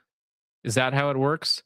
And again, yeah, people do disappear every day, as Sean says, and if this guy just managed to disappear tomorrow after getting out of prison, I don't really see much problem with that. I think some people would say that, you know, not necessarily me, but some people say society would be far better off. After 14 years behind bars, he is due to be released tomorrow. His victims have been told in an email. The victim contact scheme informed Ahmed he will be subject to an exclusion zone covering the entire borough of Rochdale. I think he should be excluded from life. So he can't go back to Rochdale until June 10th, 2034. So 8 years from now, he can go back to the place where he raped all these children. He can go back to his old stomping grounds in 8 years. He will also be required to live in supervised accommodation under the watch of 24-hour staff. So he's literally going to get paid housing at the taxpayer's expense. You rape 30 British girls, and you get to have state-funded housing and be watched 24/7 by the host nation. Ahmed's case is similar to 2 other jailed Rochdale abusers, Quarry Abdul Raf and Adil Khan.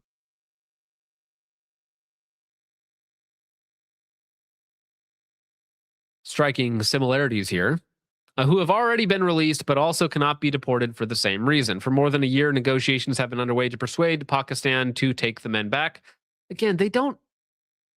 What possible value could your country have from having Pakistanis in your country in mass? Like, why? Why is this even a debate? Why is this? Well, we know why, right? We know the ulterior motives at play here. We know the destabilization. We know the demoralization, the everything that these guys are literally like bioweapons for our overlords at the moment. But when we return to righteous judgment, when we return to a moral system of judgment, people like this will be dealt with swiftly, and the people who allowed these people in the first place. I think that there should be a accountability that needs to be satisfied. All right. Corpse starch.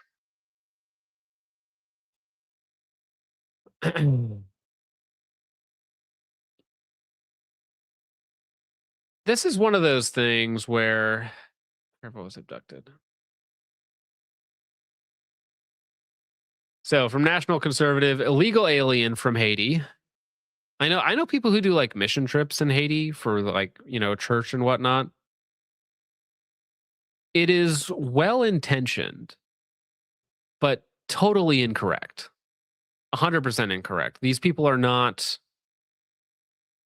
There are people within your own community, your own country, your own nation, your own town that need that sort of ministry.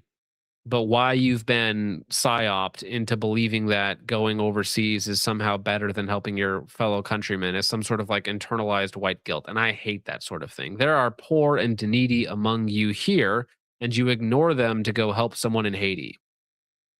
Illegal alien from Haiti who is charged with beating a gas station clerk to death, has now been charged with the hate crime strangulation murder of Julia Corvo, in Fort Myers, Florida. Corvo was abducted in downtown Fort Myers on January 21st, and her body was discovered 8 days later. It's just one of the most disgusting, evil, repulsive societies that we currently live in that allows this sort of behavior to continue. And of course, like a lot of the liberal media outlets are not going to post a picture of the killer because that would reinforce negative stereotypes, of course. But I'm just going to say it, guys. This is a really rough statement here, really edgy here. But I just don't think we need any Haitian immigrants here in the U.S. I don't really think they're enriching us in any tangible way, unless by enrichment you mean murdering our sons and daughters. I mean, it is, I suppose, somewhat novel that a non-white was charged with a hate crime, because usually it only goes the other way. So, I mean, that's novel, I suppose. However, again, it's not nearly harsh enough, right? Hate crime against white people should just instantly upgrade it to death penalty. Just instantaneous death penalty. Why not that? Can we just go to instantaneous death penalty for hate crimes against white people? Fair enough. Like if it actually meant something, that would be useful. But until then, it's just obnoxious. Here's another one from Officer Tatum, where it's just, there are certain people that are just incompatible with society at large, with Christian society, with Western society, with humanity. You know, certain people just shouldn't be here in any way, shape, or form, in any context. So here you have, from Officer Tatum, imagine taking your kids out for frozen yogurt, which is a very white-coded thing. It's a very non-ethnic coded thing to go take your kids out to frozen yogurt. I say that as someone who took his wife and kids out to frozen yogurt like last week. So anyways, it's a very non-ethnic coded thing, frozen yogurt. And so this father is here with two of his daughters, it looks like, enjoying a little bit of frozen yogurt, very wholesome maxing. And this individual decides to come in and to make it not that way. Break that shit, nigga. I'll break your ice cream, nigga. Something about I'll break your white brain or I'll break your white kid. Now listen, I have a 3-year-old daughter. If I was accosted in such a similar fashion, I would hope that this man would never have the pleasure of accosting any child ever again. Now, this man, I don't want to, denigrate him unduly, because a lot of people aren't prepared for this sort of situation mentally, physically, or just the raw equipment necessary, if you get my drift. But he's stun-locked here. He's like, what? This man is accosting me. What do I do? What do I do? It's like, no, this needs to be insane rage, like righteous anger, okay? Like flipping tables type of anger, or making small holes type of anger, okay? Instantaneously.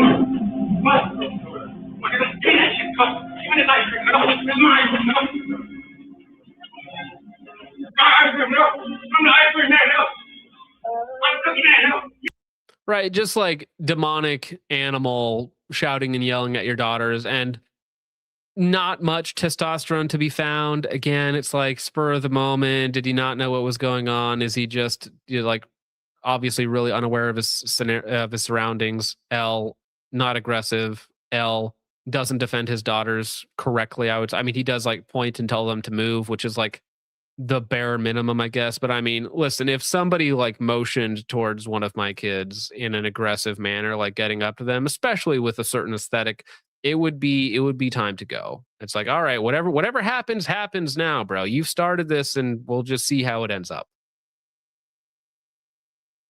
Well, he did right to just move the girls but I mean, he didn't even like get in between them. He kind of just pointed, and he like barely got up. He got up really late. Really late. Yeah. I mean, right, obvious insane person. Whether it's drugs, whether it's alcohol, whatever it might be, but he's a danger to everyone around and himself. Just needs to be dealt with.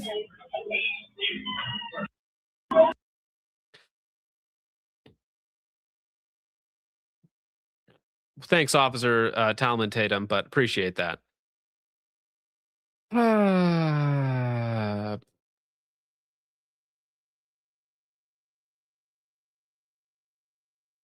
All right. Listen, guys, talking about being a father, talking about preparing your children, protecting your children, there are just certain truths about the world that you need to be honest with your kids. And I get that that's like a hard conversation to have, especially if you grew up in a very like liberal, progressive background. But there is just a really obvious thing that you need to teach your sons and your daughters to not get mixed up with the wrong types of people. Okay?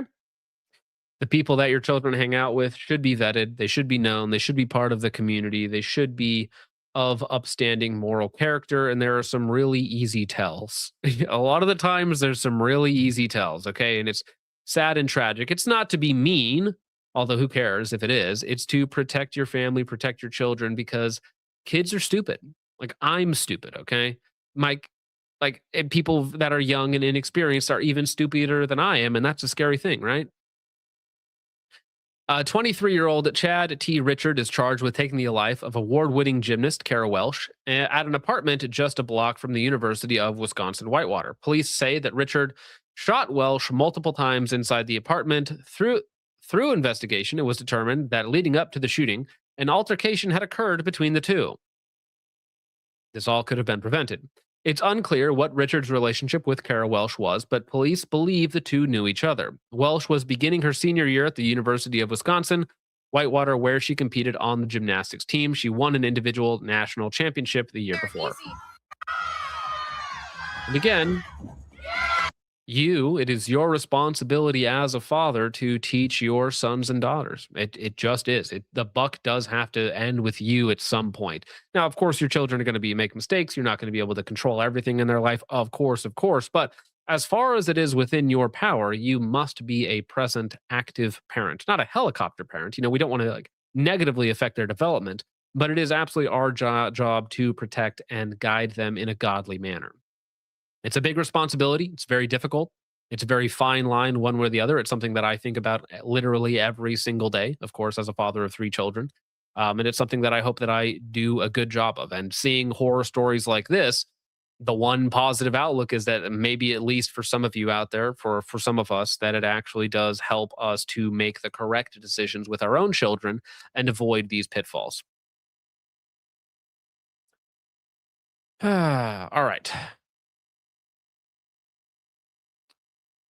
Now, here's, I guess, a little bit of a better story. This is national hero and United States Air Force veteran Jeffrey Sovereign, 41, is being prosecuted in Suffolk, Virginia for protecting the Fourth Amendment rights of his fellow citizens, that being privacy.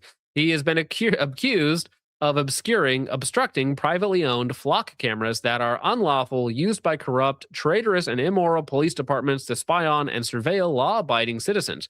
His next court appearance is in August, and the link to his legal defense fundraiser is below. And let me see if I can find that. I'm going to go ahead and copy that link for all of you wonderful people as well.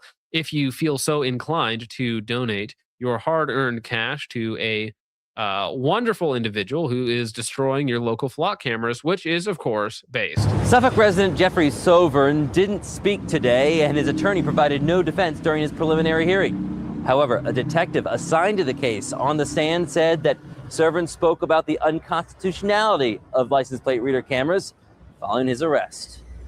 So I will deny the motion as it relates to that. Our cameras were rolling today as Sovereign faced the Suffolk police detectives who say he is responsible for destroying more than a dozen flock license plate reader cameras in North Suffolk over a more than 6-month period last year. Installed in the last decade in the name of safety, officers say they noticed beginning. I mean, the totalitarian hellscape of, unfortunately, the modern progressives that we have now are kind of a front for the communists underneath, right? Just look at what happened in the Bolshevik Revolution with the murder and torture and systematic genocide of Christians in Russia and in other places in the region, right? The horror stories that you hear there, that is what they want to happen. That is like the underlying demon behind these progressives, is the true raw evil just waiting to be unleashed. And these sort of surveillance systems, Palantir, all of this other stuff, it all works together for that goal of acquiring power and holding power and using power to unalive, rape, torture, murder, punish the people that you don't like, which happens to be all of us. In last April, that camera was turned facing towards the wood line, which is not facing towards the road, which is its intent. but as time progressed, detectives say they found cameras removed entirely, some of them thrown off overpasses onto I-664. Detectives detailed how a traffic camera is what led them to Sovern, who is an engineer in the Air Force. At the end of last September, a warrant was signed issuing a GPS device to track the truck he was driving. And last October, another warrant allowed for a search of his Harborview condo, where detectives say flock camera components were found. Bolts, washers, there's just a variety of components that go to these devices. Annual salary $70,000. I feel like probably we need to have another budget meeting. Okay, I think there's a few jobs we can cut here. And those were found throughout that garage. 100%.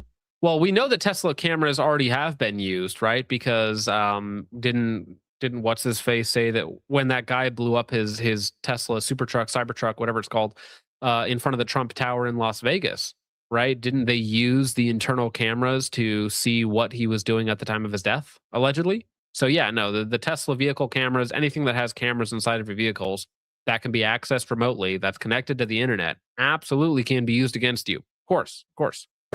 When questioned, one detective says Sovern said the cameras are unconstitutional and a violation of his and others' Fourth Amendment rights.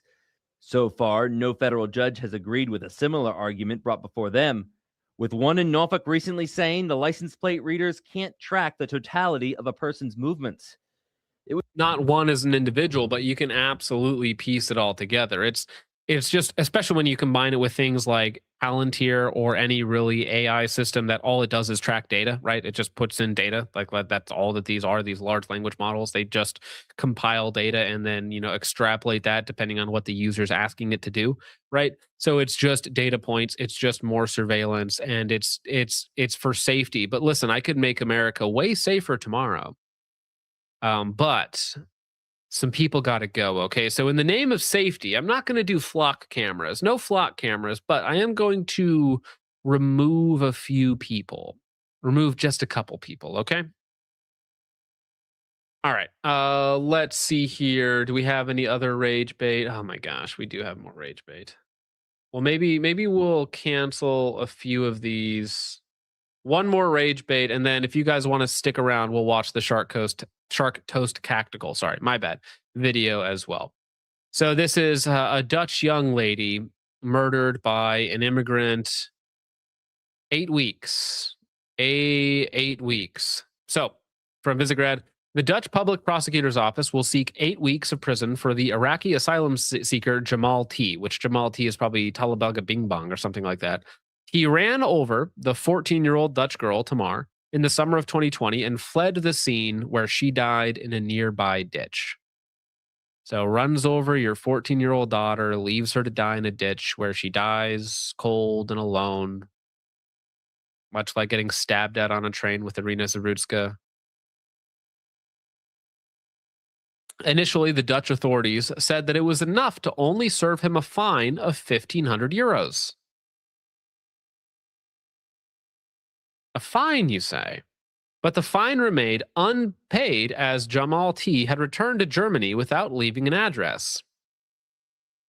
Yeah, these people just no. I'm just going to say no. The girl's mother, Trinte Bose, fought for 6 years to get a trial and hopefully prison time for the asylum seeker. She was supported by independent experts and forensic investigators who showed that Tamar's body was moved after the collision. Imagine being the parent. Your 14-year-old is out on a walk or coming home or whatever else it might be. You live in a relatively safe area. A migrant runs her over. Oh, shoot, I just killed a girl. Oh, she's still breathing. I'll just drag her over and put her in the ditch so that nobody will notice and then drive about my day. Yeah, I'm not interested in a fine. I'm not interested in jail time. No, I think that's really inefficient. After nearly 6 years of fighting through her lawyers, the mother finally got the suspect to appear in court. It now remains to be seen whether he will have to serve the full 8 weeks in prison. So the argument now is like, oh, shoot, yeah, you murdered this girl. Yeah, it's whether it's manslaughter or, you know, whatever you want to quantify it as. I don't really care. I'm just going to say murder. Yeah, you murdered a girl, a 14-year-old young lady, one of ours. But I mean, like, 8 weeks in prison is a little harsh, right? I mean, 8 weeks in prison for murder, like Hitler much? You guys Hitler much? 8 weeks in prison for murder? Okay, yeah. Put on the brown shirt, why don't you? Jeez. The prosecutor has demanded 2 weeks for not paying attention while driving by scrolling on his phone, and an additional 6 weeks for fleeing the scene without calling for help. Dude, can I just murder random people and get 2 weeks in prison? Is that it? Like, oh yeah, I was on my phone when I murdered this guy. Oh, just wasn't paying attention. 2 weeks? Yeah, 2 weeks sounds reasonable, Your Honor. You're right.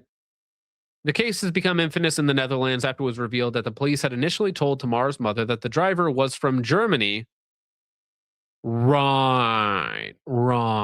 Instead of revealing that it was an Iraqi asylum seeker, and they had later explained their decision by saying they didn't want to create a Geert Wilders moment. 4 Iraqi asylum seekers were in the car when it hit the young Dutch girl. So 4 subhuman fills driving around on their state-funded car and their state-funded cell phones, murder a Dutch girl. Yeah. Oh, she's still breathing. Let's not call for help. That'll get us in trouble. Let's drag her into the ditch. At least they didn't do other things to her. Let's drag her into the ditch so she can die quietly, okay? And not get us in too much trouble, and we'll just leave. See, you wouldn't need flock cameras. You wouldn't need surveillance systems if we just didn't have some of these people around. If we just didn't, didn't allow certain activities to transpire, right? And then let's see here. Let's get into this one, though, because this is just funny to me. Now, here is Jennifer Welch, who is, of course, Jewish, talking about the intelligence of certain other peoples. And then we'll watch the comical contrast between what she says and the reality of the situation. They don't want people to be able to fail forward the same way they do, because somewhere deep inside them, she's talking about white people, by the way, they know they're not the smartest people in the room. They know they don't have the best ideas in the room. How do we know this? Because they're borrowing ideas from Nazi Germany, a failed experiment that led to a Holocaust of millions of people. But they're trying it again because they're so inferior and they're so terrified that Zoran Mamdani or that Barack Obama isn't white, but they're smarter, they're better looking, they're more liked. And I could go on and on and on down.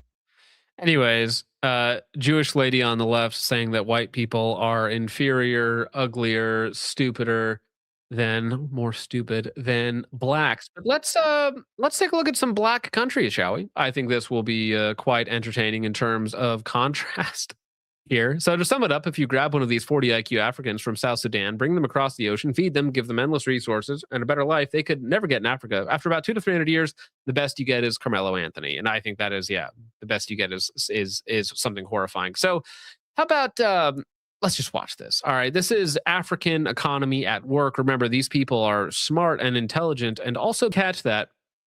This is piles of African money. It's a very, very stable currency.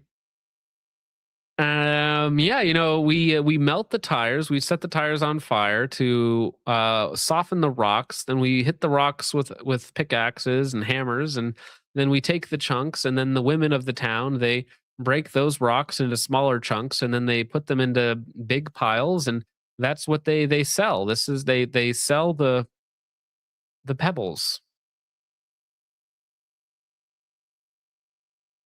Right. Yeah, I feel, I don't know about you guys, but I personally feel threatened by their, dude, that's so true, Tooth. They had a crusher, but they broke it down and sold it for more tires to burn. Isn't that the most assist? Our comical, like, meme of you break big rocks into smaller rocks, our prison punishment / labor is their entire economy.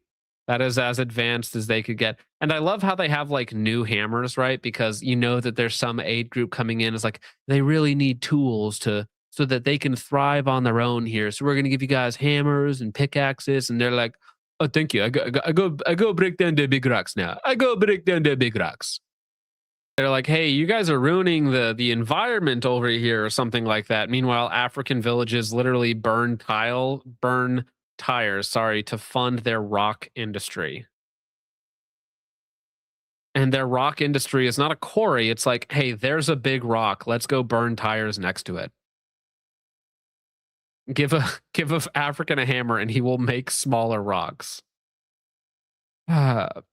Burning tires to break rocks, to sell rocks, to buy tires. This probably is the cycle there.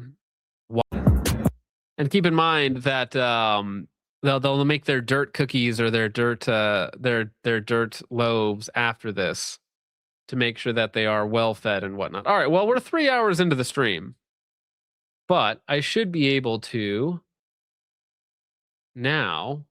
Did you send me the video, the raw file of it, or share it with me on Google Drive? That way there I have it, because for some reason it wouldn't allow me to download this. We'll go ahead and take a look at the Shark Toast Tactical video now. Might as well, right? We got nothing but time, so we might as well. We'll give it a shot. We'll see how this goes.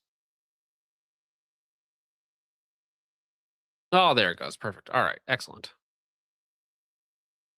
And it'll be downloaded in just a moment, ladies and gentlemen. It's a big file. You downloaded like the high res. Jeez, man. You did like the whole thing. 1 gigabyte. Jeez. Let's do something.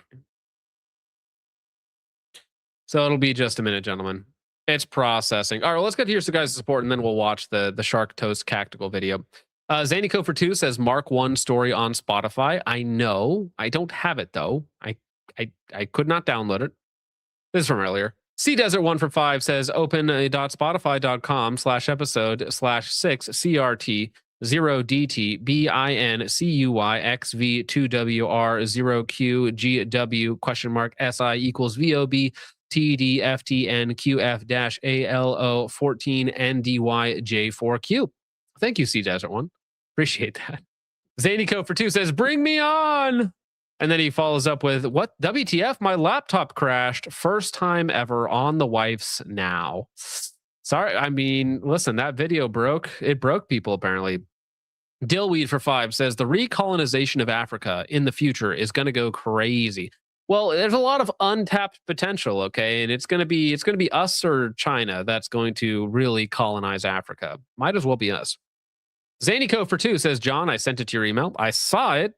All the letters and numbers there. Chips Dubbo for 10 says, good night, homies. I'll have to catch the rest tomorrow. Christ is king. Christ is king. Thank you, Chips Dubbo. Hope you're having a good night out there. Appreciate you, man.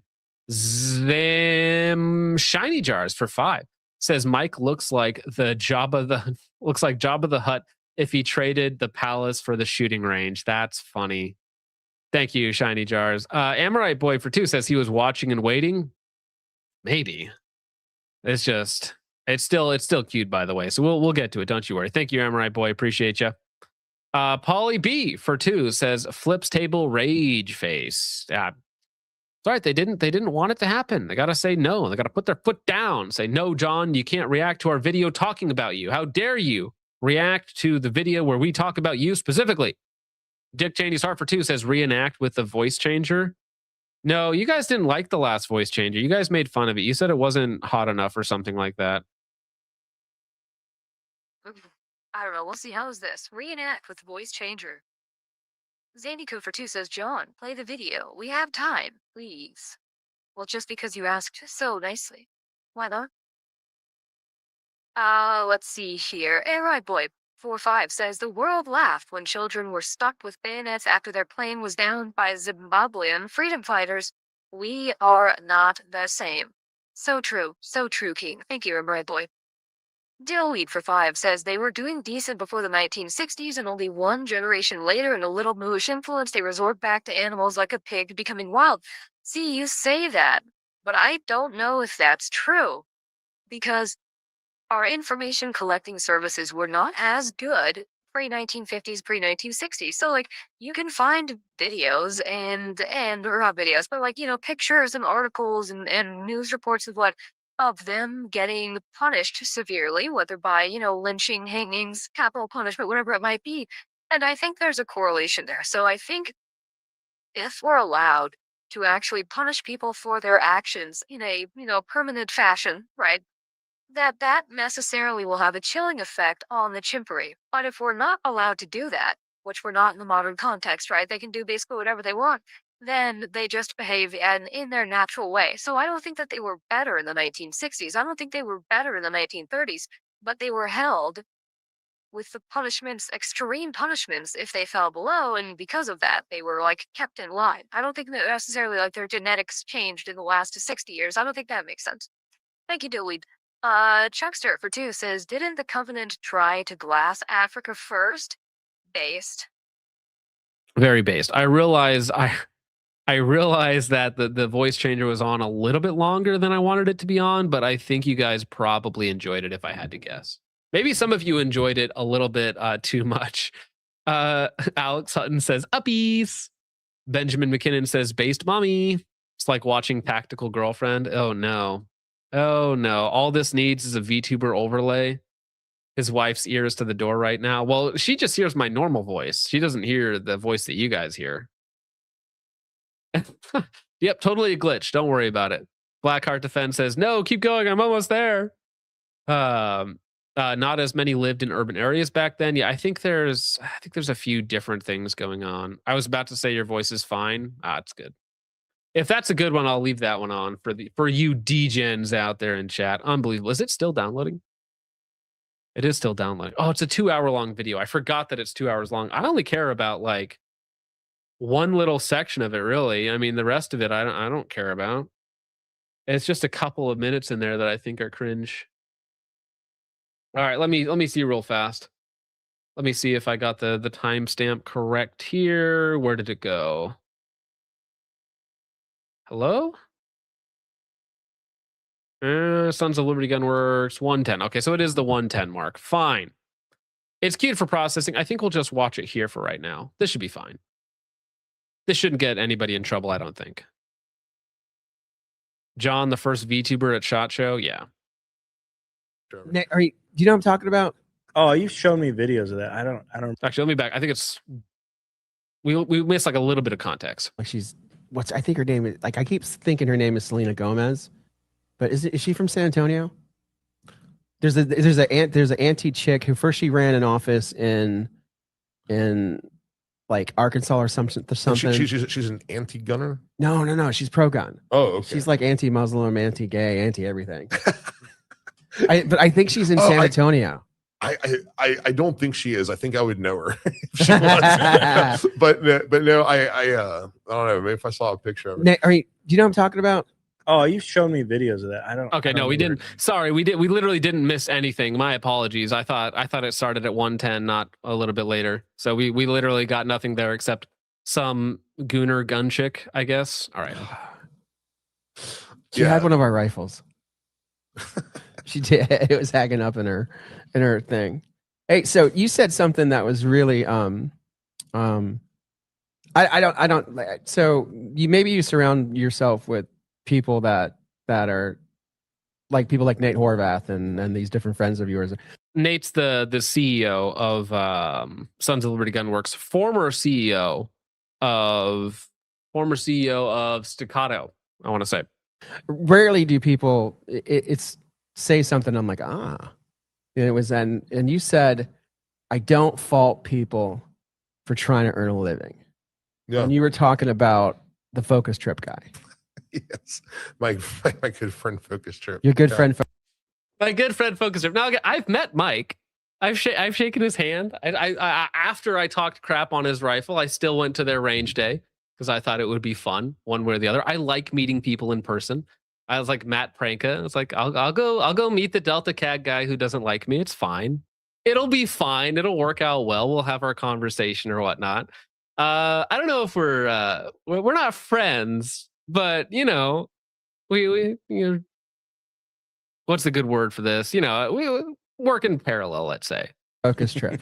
Like I'm notoriously against hate propaganda, hate marketing. I call it pitchfork. Hate propaganda. See, this is the thing. I'm confused at these people that are anti-negativity. Like, I'm not concerned with negativity or positivity. I'm just concerned about what's true, right? What's real, what's accurate. You know? Like, that's where, if anything is positive or negative, that's irrelevant. It's what is it's based on? What's the underlying foundation, right? So if Hop is negative about a thing, I don't care that he's negative. I'm like, well, what are the reasons for that? What's like the underlying truth that puts off this negativity? And in the other respect, if some gun tuber is super positive about a product, I simply ask the question, why? Like, why though? It's like when somebody tells me polymer framed striker fired handgun is the best one ever. It's like, but why though? Try and quantify that for me. How could this possibly be better, right?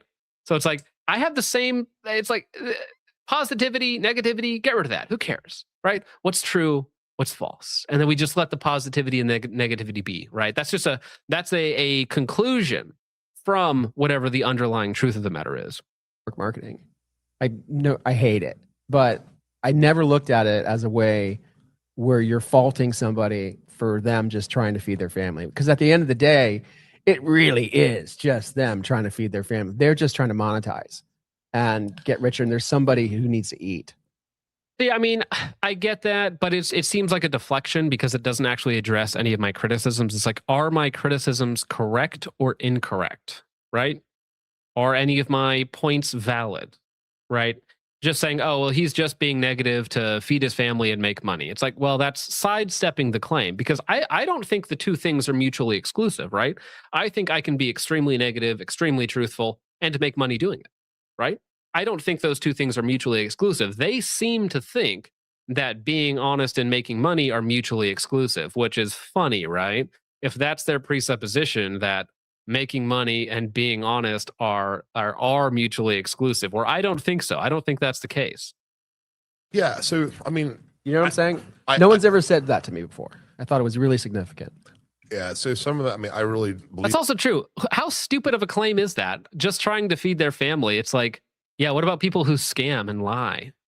Like, isn't that a bad thing? I don't think that they're just trying to feed their family. And in fact, I don't care if they're just trying to feed their family. Like, can't we just call them out for lies and scams? Scams? Scam mentioned? Scam? The word scammed? Might be a little harsh, but no one's ever said that to me before. I thought it was really significant. Yeah, so some of that, I mean, I really... Oh, so true, Dio. I forgot about that. Didn't Shark Toast Cactical, didn't they make a video negative on Q saying why they don't make their or carry their products anymore because of, you know, bad customer service or parts delays or stuff like that? So yeah, it's bad when you do it. True. Believe it or not, like, don't take that stuff personally because how the fuck my product is high performance firearms. That is my product, and that is what I'm going to go out and market, push, and monetize, and that's how I feed my family. I think some people's product is controversy and drama, and their currency is clicks and views and subscribers. And selling merch. Well, it's a. Well, I don't sell merch, but yeah, no, of course. Like the content is the business, right? I mean, this is a technical job for me. I mean, I sit at a chair and I talk to people. I talk about things. I talk about people and whatnot. But I mean, nothing there is incorrect, right? It is at some level, it has to be a business, right? At some level, there is like a cost benefit analysis going on in the background. Now, the point is to always never have that affect the truthfulness of your content. And that's like that's the difficult part, right? That's the hard part, is to never pull a punch. is to never, be nice for the sake of being nice. Never, go the opposite way where you're blowing things out of proportion, right? The writing that very fine line is the difficult part. It is absolutely a business, and it is an entrepreneurial approach to attack or take a contrarian view of something that is popular. Like nobody. Well, and again, popular, I think that's manufactured because the Sons of Liberty Gunworks Mark I, I think, is manufactured a little bit. So they sent their rifle to like 100 different people. And then those people made videos and Instagram posts and X posts and whatever else that it might be on the videos. And so it like manufactures this idea that these are really positive. Then it's like, oh, well, we also want to contract with the rifle. Keep in mind that the original procurement for the contract was 26 rifles. So it's like, I'll grant you that there is some online hype and popularity about it, but I think most of that is manufactured. I think the vast majority of that's manufactured because, GT made a video on it, this retard made a video on it, that tard made a video on it, this tard made a video on it. That's just completely manufactured, right? Nobody would give a shit if I did a negative. That's actually true, the Mighty Quinn. They sent out more rifles than the original contract was for. That's a good point. They like 4 times. Entrepreneurial approach to attack or take a contrarian view of something that is popular. Like nobody would give a shit if I did a negative review on like Bob's bedpans. Like who cares? Nobody cares about that. It's not a popular topic. It's not a topic that like taking a contrarian view on. Well, see, again, I think they're missing the point, though. Who cares about contrarian or going with the herd or whatever else you want to call it? Is it correct, right? I want to get down to the actual claims made within the video, not negativity, positivity, contrarian. I don't care about any of that stuff. Can we get into the actual meat of the claims themselves? Like address the actual claims themselves. That's actually the interesting part. Not fluffy nonsense, positivity, negativity stuff.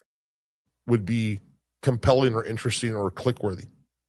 So taking the contrarian view on something that is, at this point, the Mark I is probably one of the best-selling rifles, or at least most in-demand rifles in the country. I know globally we're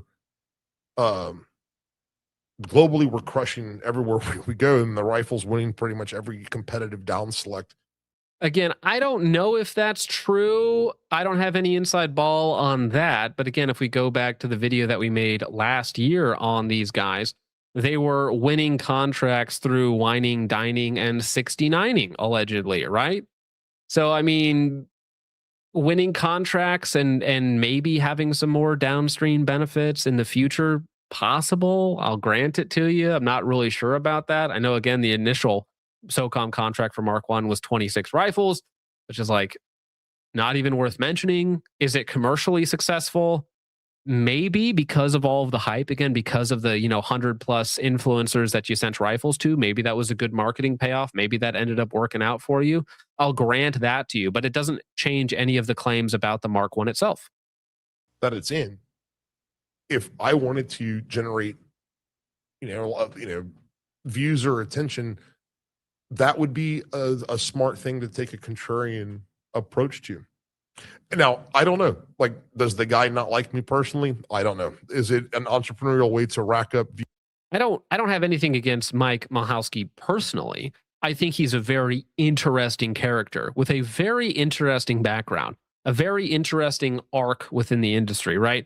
From being like the hater of all cops, like a Cobb BLM type guy, not necessarily BLM, but you know what I'm saying, right? Anti-cop, getting arrested, getting into bar fights, assaulting his mom, being belligerent, all the other sort of stuff, to then kind of turning around into being like, we supply to Mill and LEO all the time. I love Mill and LEO. I love trans people. I arm every American, whether they're paper or mentally insane. It's like there was a switch somewhere in there. So I find him interesting. I find Mike Michalski interesting. And stuff, both could be true. Either way, it does not bother me at all. It's frustrating sometimes because I really do try to put out like very accurate and like measured and careful information. When we're talking about the performance claims of a product or why this buffer system works or how the gun operates, I'm trying to be precise, because when I'm making a video, in my mind, I'm not thinking about like in my mind, I'm not thinking about like the overall, like the masses or the public. I'm thinking about whether or not my peers would take me seriously. Or like, if What? Wait, what? Sorry, I don't follow. You don't care about the people, the masses. You care about your peers, like other people in the industry? Like, I don't know what you mean. Like, shouldn't you be concerned with the people that you're selling the rifle to? Because listen, I don't care about Mill. I don't care about LEO, right? That's not my genre. I mean, obviously there's Mill and LE guys like in the chat right now, but I just talk to normal people, right? The civilian, the masses, so to speak. That's really all that I care about. So, I mean, I don't know. That's weird, because imagine if I made videos to appease my peers. Like, oh, got to make this video because it'll make the other gun tubers happy. Like, that's faggot talk. That's weird. Is that weird? I think that's weird. If I was making videos to appease my peers instead of to, the people, like my own audience. So in that way, for Mike, it's like, but shouldn't you be making rifles for the people? Shouldn't you be like concerned with your constituents, unless your constituents happens to be like only Mill and LEO? Like, just saying. Will Larson was alive and he watched that video, would he say, dude, what are you smoking? What are you saying? Or whenever I'm about to submit this rifle to an entity and it's going to be passed around through all of the end users for evaluation, and then it's going to go to all of these weapons testing laboratories, and I'm going to have to talk to these people face to face. If my performance claims and what I was saying was completely crazy, that would be a really awkward conversation. Like, dude, no, we passed it through you can't hide from like the laboratory data or the testing or the end user evals or that kind of stuff. So when I'm saying something, but again, according to your former employee, your former creative director, you can actually bypass a lot of the testing and evaluation by whining and dining and 69ing. Christopher Woomer here from Veil Solutions. You can just, massage some people into making a couple bucks. Okay. And I mean, I know there's lots of people out there that massage people to make a couple bucks. They do it in different ways, but same concept here. In my mind, I'm thinking about if those people are going to take me seriously and I'm going to remain credible by saying this stuff. And so that is how I approach something. The reason why it's frustrating, I suppose, is because I actually care about being precise. If you're not concerned with that and it's simply a matter of generating the most amount of noise, then you're not necessarily worried about credibility. You can say whatever. Well, so again, if you're talking about me in that specific instance there, I would say that if I wanted to generate more just clicks and controversy, like I specifically didn't go into any of the things about you beating your mother or the previous arrests or any of your background or anything like that.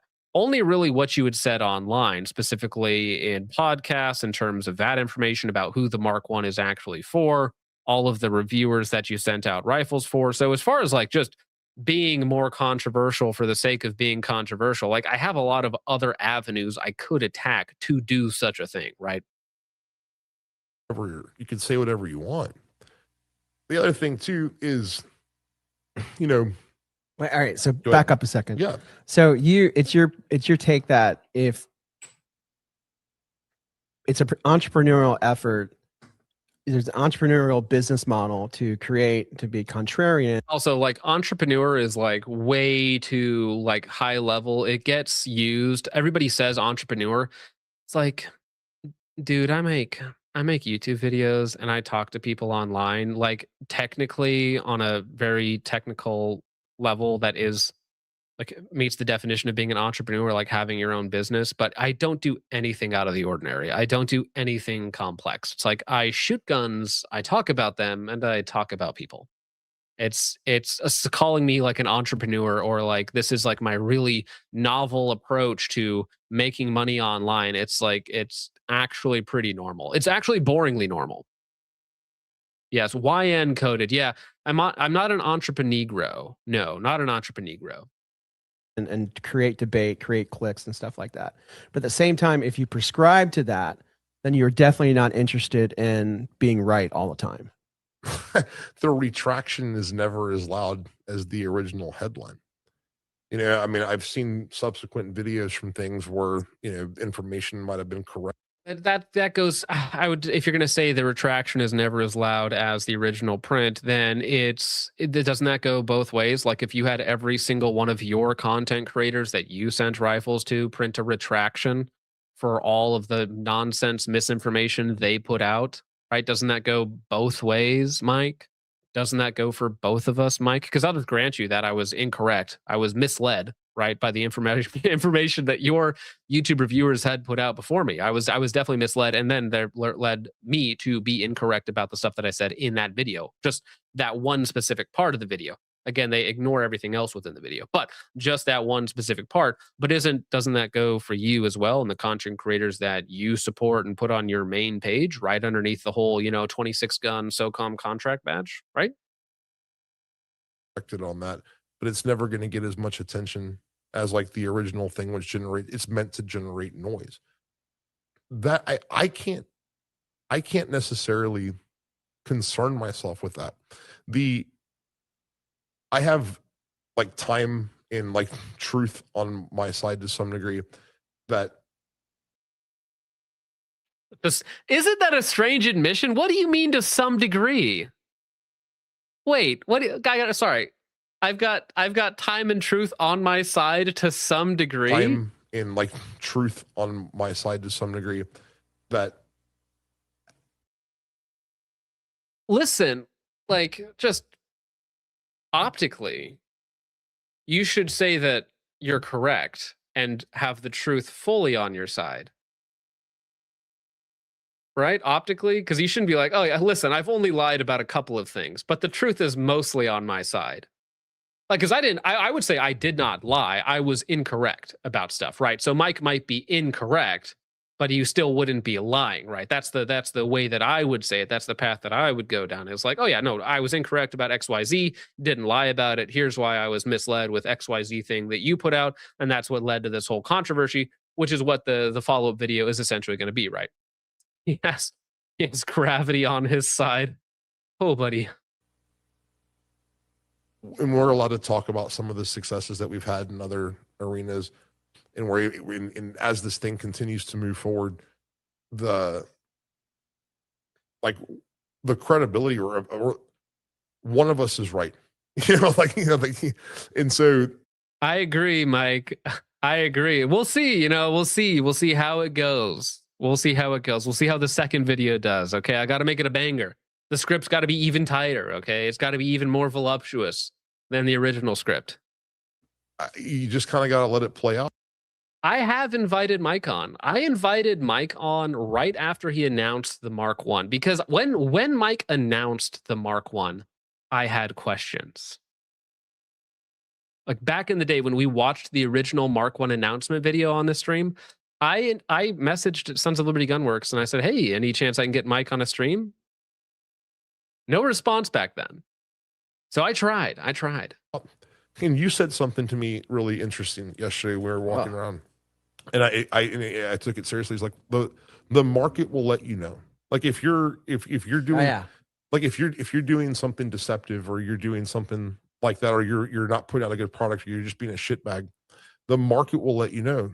And the fact that we're yeah, but isn't that not true though? Doesn't SIG just disprove that entire hypothesis? Like you can actually be terrible people, disgusting people, and make like the most money ever, right? You can have like the number 1 and 2 selling handguns and rifles out there. You can win all the military contracts. You can do all this stuff and actually be terrible people. Like SIG just disproves your assertion there 100%.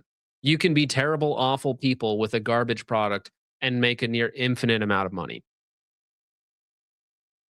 Right? So, I mean, the market will let you know, maybe in some hypothetical long run, infinite timescale scenario, but it seems to be working out great for SIG just to, suck and tug to the top. And if this guy's to be believed, you're following the same methodology to acquire contracts, right? Also, need I remind you, Mike, of being a scumbag, Mike, need I remind you of being a scumbag? The market will let you know if you're being a scumbag, Mike. According to you, I don't even know if I agree with this. I don't think the market will necessarily let you know if you're a scumbag. I think sometimes scumbags make a lot of money. In fact, scumbags might be the best at making a lot of money because they don't care. I don't know, Mike. I don't know about scumbags. Scumbags and making money sometimes go hand in hand. That rifle is by far commercially the most successful thing we've ever done, and it continues to grow from. Yeah, but I'll just grant him that. Like the Mark I being their most commercially successful rifle. Well, first off, it's twice as expensive, or 50% more expensive than their next closest competitor.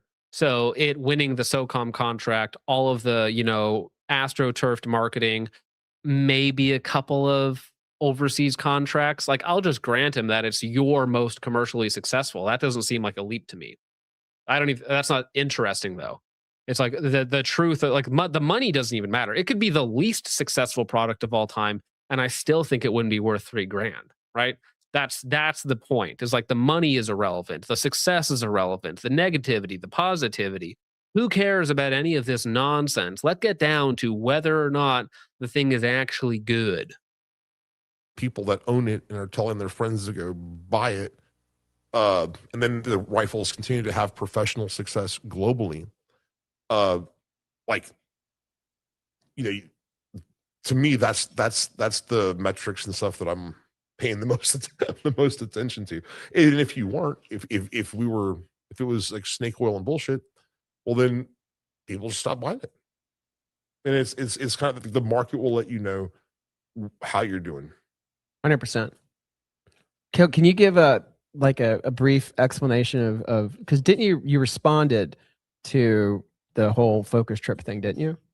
No, this is the first time I've ever actually. This is the first time. Yeah. Would you like to take this opportunity to respond to the focus trip thing?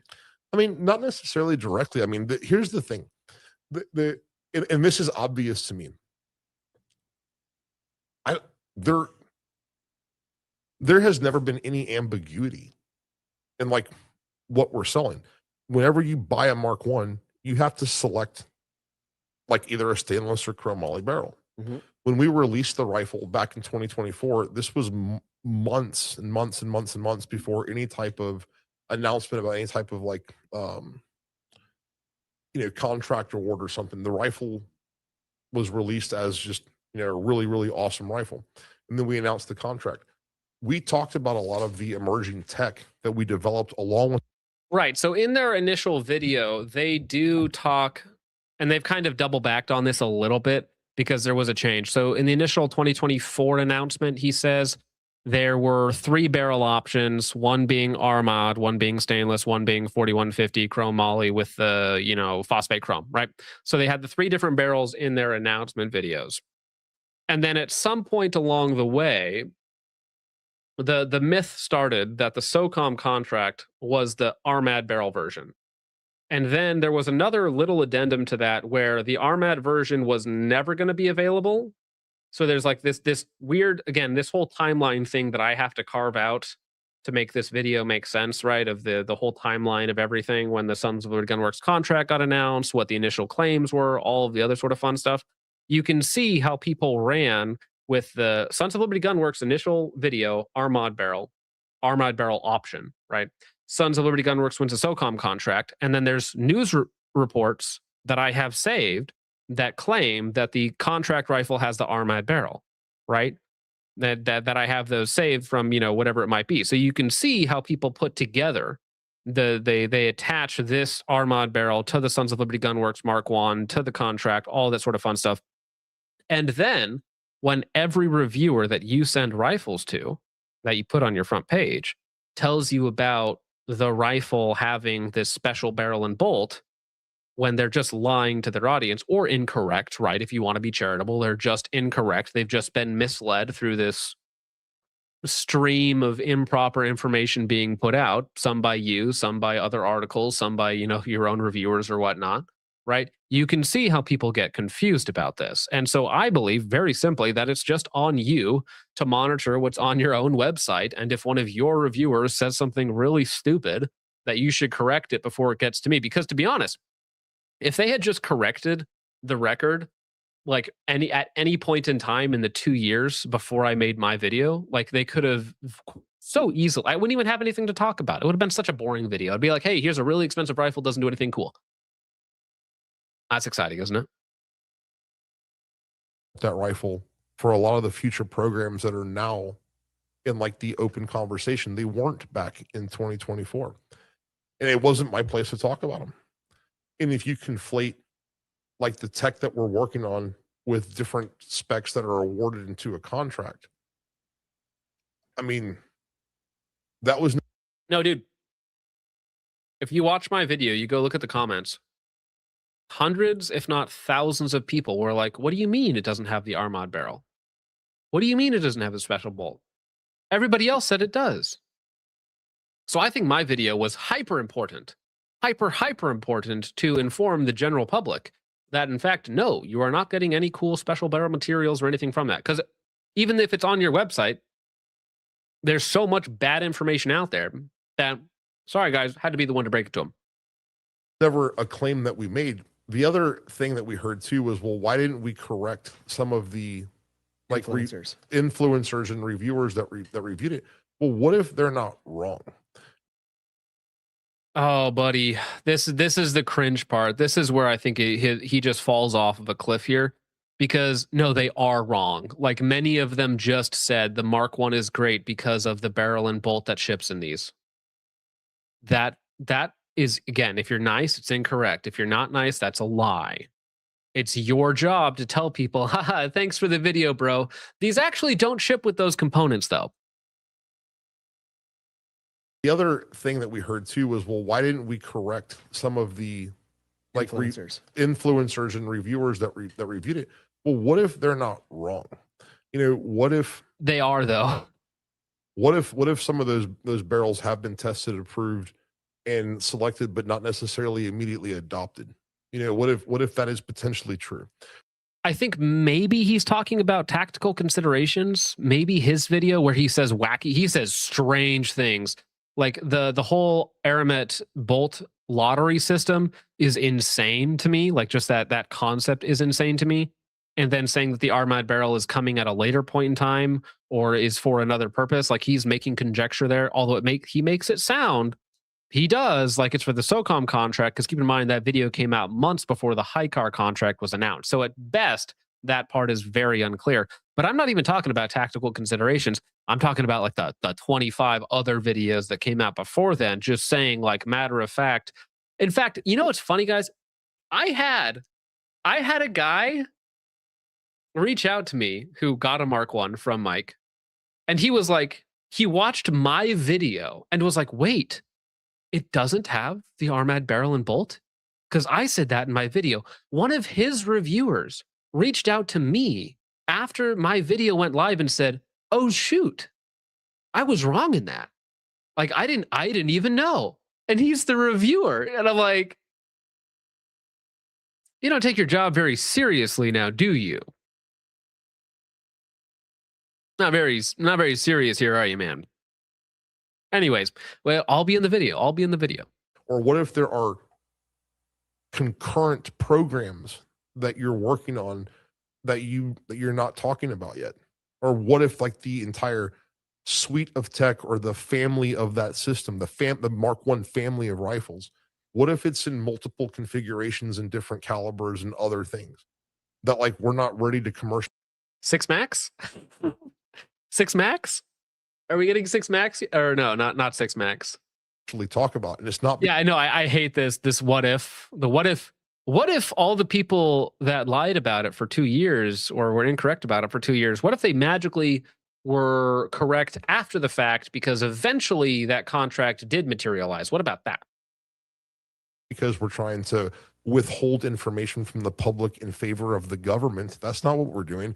What if we're in super highly competitive down selects for really coveted contracts and we're not necessarily releasing some of the disruptive tech or some of the cool stuff that we're working on yet, because The Mark 1 can shoot laser beams. What if the Mark 1 in 6 Max has been selected by the U.S. Army as their next main fighting rifle? What about that, John? Have you thought about that yet, John? Bet you haven't. we're, pursuing or competing in other programs.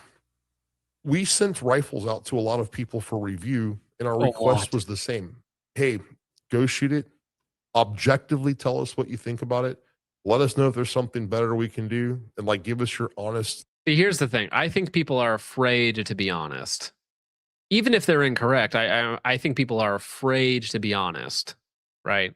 And especially when it comes to having access to being part of the cool kids club, I think most reviewers are terrified of actually being honest, of actually upsetting people. You have no idea how many cowards, abject cowards are in the gun industry. I get messages all the time from other big YouTubers like, bro, that was a great whatever it was. Dude, I'm so glad that you do that. I could never do that though. Like, dude, it's like, oh my gosh, I'm glad that you do that. I could never do that. That's so crazy, man. And I'm in the back of my mind, I'm like, thanks, but aren't you like just a coward? Aren't you kind of like a coward at that point for not just saying what's true for some monetary gain? Like, thanks, bro, but maybe you should have the balls to just say what's true. It's like there are YouTubers who like delete comments on videos after they get like a little controversial because they're afraid it might upset somebody. It's like, oh, you commented on Focus Trip's video? Can't be doing that now. You're going to get in trouble. And it's like, really, bro? Deleting messages, deleting comments. I'm like, come on. Don't be a coward. It's so much more fun to not be a coward, right? When you just always speak your mind, you just call people faggots. It's fantastic. It's wonderful. It's amazing. It's so freeing. Like imagine having to step around eggshells with Mike Mulhowski, all 5'5" of Mike Mulhowski. Like, wouldn't that just be painful? Wouldn't that just be a painful existence? Miserable life. Feedback, and like the performance of the Mark 1, I think speaks for itself. When people I agree. It's a fine rifle.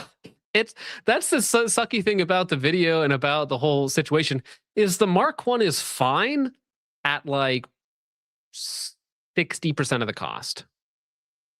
Shoot it in the systems level approach that we actually developed it in, with like a flow can in the configuration that it's built with the A5 and everything else we did to the gun. So, you know what's funny, guys, is I've talked, like people at Sons of Liberty Gunworks have talked to me too. Like I've talked to Mike's employees, and it's just like I'll just admit it. Like, yeah, some of the information in my video is completely incorrect. I was absolutely misled and led to believe in untrue things by the reviewers on your main page. But that was true. Like the information there is just incorrect. You know, I was misled 100%. My bad. Should have done even more research on it, you know, than what's on your main page. But flip side of that, I'll take accountability. I was wrong. Maybe you should just do a little bit of that too. Like, can we just get some reciprocity here? Can we just get this little back and forth over with? And you can just be like, yeah, our bad. You know, we put out some bad info. Oops, we'll do better next time. Which again, the whole point of the video, how not to market your rifle, is exactly that. Just be careful, okay? Because it cuts both ways, okay? All the positive reviewers are going to cut one way, and then it's just me on the other side. There's a couple others, okay? But it's mostly just me on the other side waiting to cut back, okay? Because that, the pendulum does its thing. That rifle is a very easy rifle to shoot well. Spoiler alert, all ARs are easy to shoot well. It's in comparison to one another. That's where you get the true delineation. That's where you get the true line breakers, so to speak. The Mark 1 is still a 5.56 rifle with a very heavy buffer. Yes, it's slightly overgassed. Yes, it's designed to work with no back pressure cans. Of course, it's easy to shoot well. But when we contrast it with something like a Criterion or a Geisley or something that's a little bit softer gassed, better buffered, so on and so forth, that's where we get the delineation from. It's where we get into the pins and needles. And if you look at the data that we have, and I'm trying to find a way to like compile this and put it out, there were entities that test. I'm taller than Mike, I think. If I remember correctly, I am taller than Mike by a little bit. So like I'm 5'4". So I think Mike's like 5'2", 5'3". The rifle with like thousands of like drills against shot timers.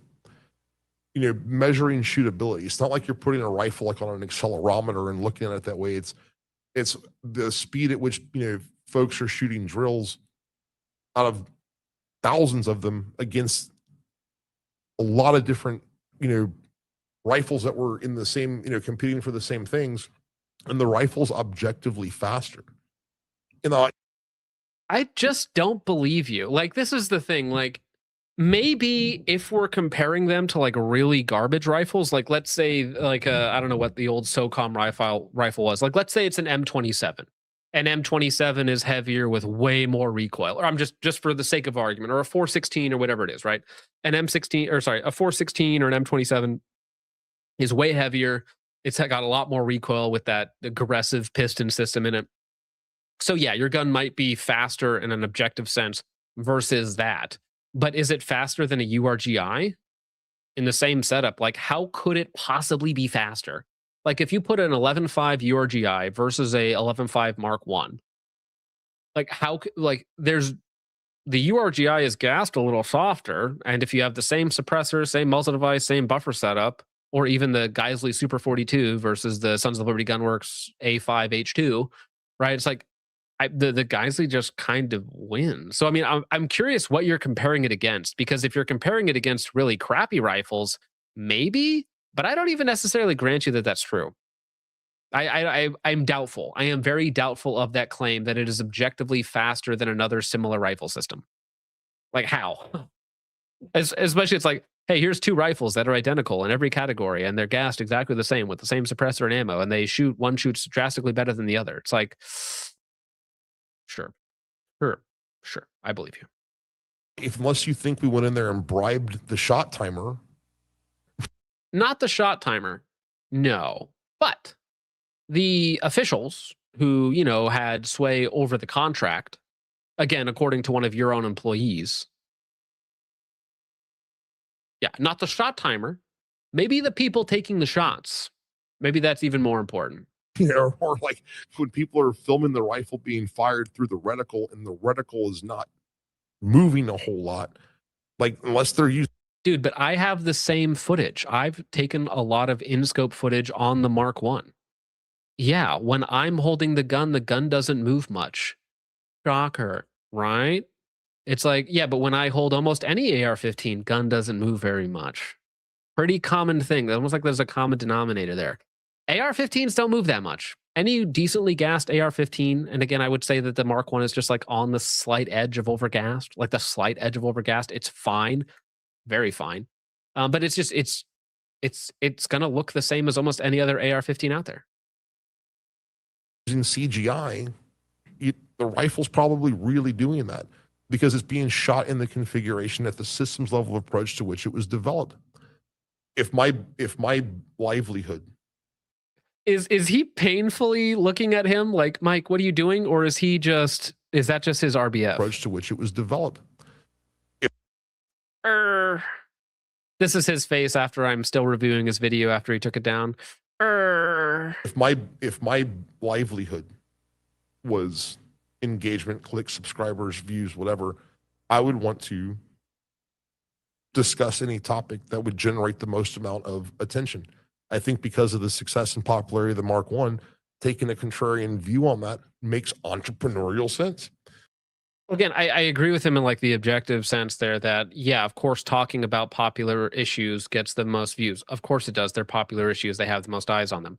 The contrarian part is where I'm like, who cares if it's contrarian? Is it correct? Is it true? Like, can we drop the positive, negative, contrarian BS, and can we just get to the actual argument? Is it true? Is it real? Right? You know, but some of the feedback I got from at least that's a real fucking Buddhist way to look at it. Well, I mean, here's the thing. I have this opinion here from this person, and then we have the success, the global success from professional end users around the 26 world. rifles to I have SOCOM. their feedback. And if you were to put those on a scale, you know, I have to, right. I have to try to. Well, that's just a fallacious argument, right? It's like, hey, there's a lot of people on this side and only one person on this side. So therefore, the person on one side is incorrect. It's like an appeal to the masses fallacy or something, okay? Weigh that feedback, you know, as precisely as I can. And by the way, we are looking for objective feedback on things. If there was something that would have been mentioned that I could improve or do better, like we would take that feedback very seriously. And we do. What if Mike, here's the deal, okay? What if I critiqued your marketing and gave you some recommendations about how you could do it better in the future to lead to less confusion, Mike? What if I gave you some feedback, some piping hot, accurate, brutal feedback about your marketing, Mike? What about that? Think that would be useful? Just curious. Yeah, I'll lower the price. Also, we do hear that kind of constructive criticism or, you know, brutally honest feedback. I don't know what to extrapolate from that. I got some criticism, feedback. I shoot your gun a shitload. Dude, this guy mag dumps into a bullet catcher indoors, and he looks at the camera and he nods. He's like, "Whoa, I just shot 30 rounds full auto indoors with a silencer on." He's like, "Pretty good. Pretty good." And it's like, maybe I don't respect your, maybe TBIs, bro. TBIs. A few too many TBIs for me to respect your opinion. But that's it. That's really all that there is in that video. Just more ammunition for me. Please appear on more podcasts. It works out better for me. Amorite Boy for 5 says, someone needs to act. Dude, I did the black thing. I can't believe that. I'm going to have to. I got a gun here. I'm just going to kill myself. YouTube, I'm sorry, but I've got to kill myself. I said axe.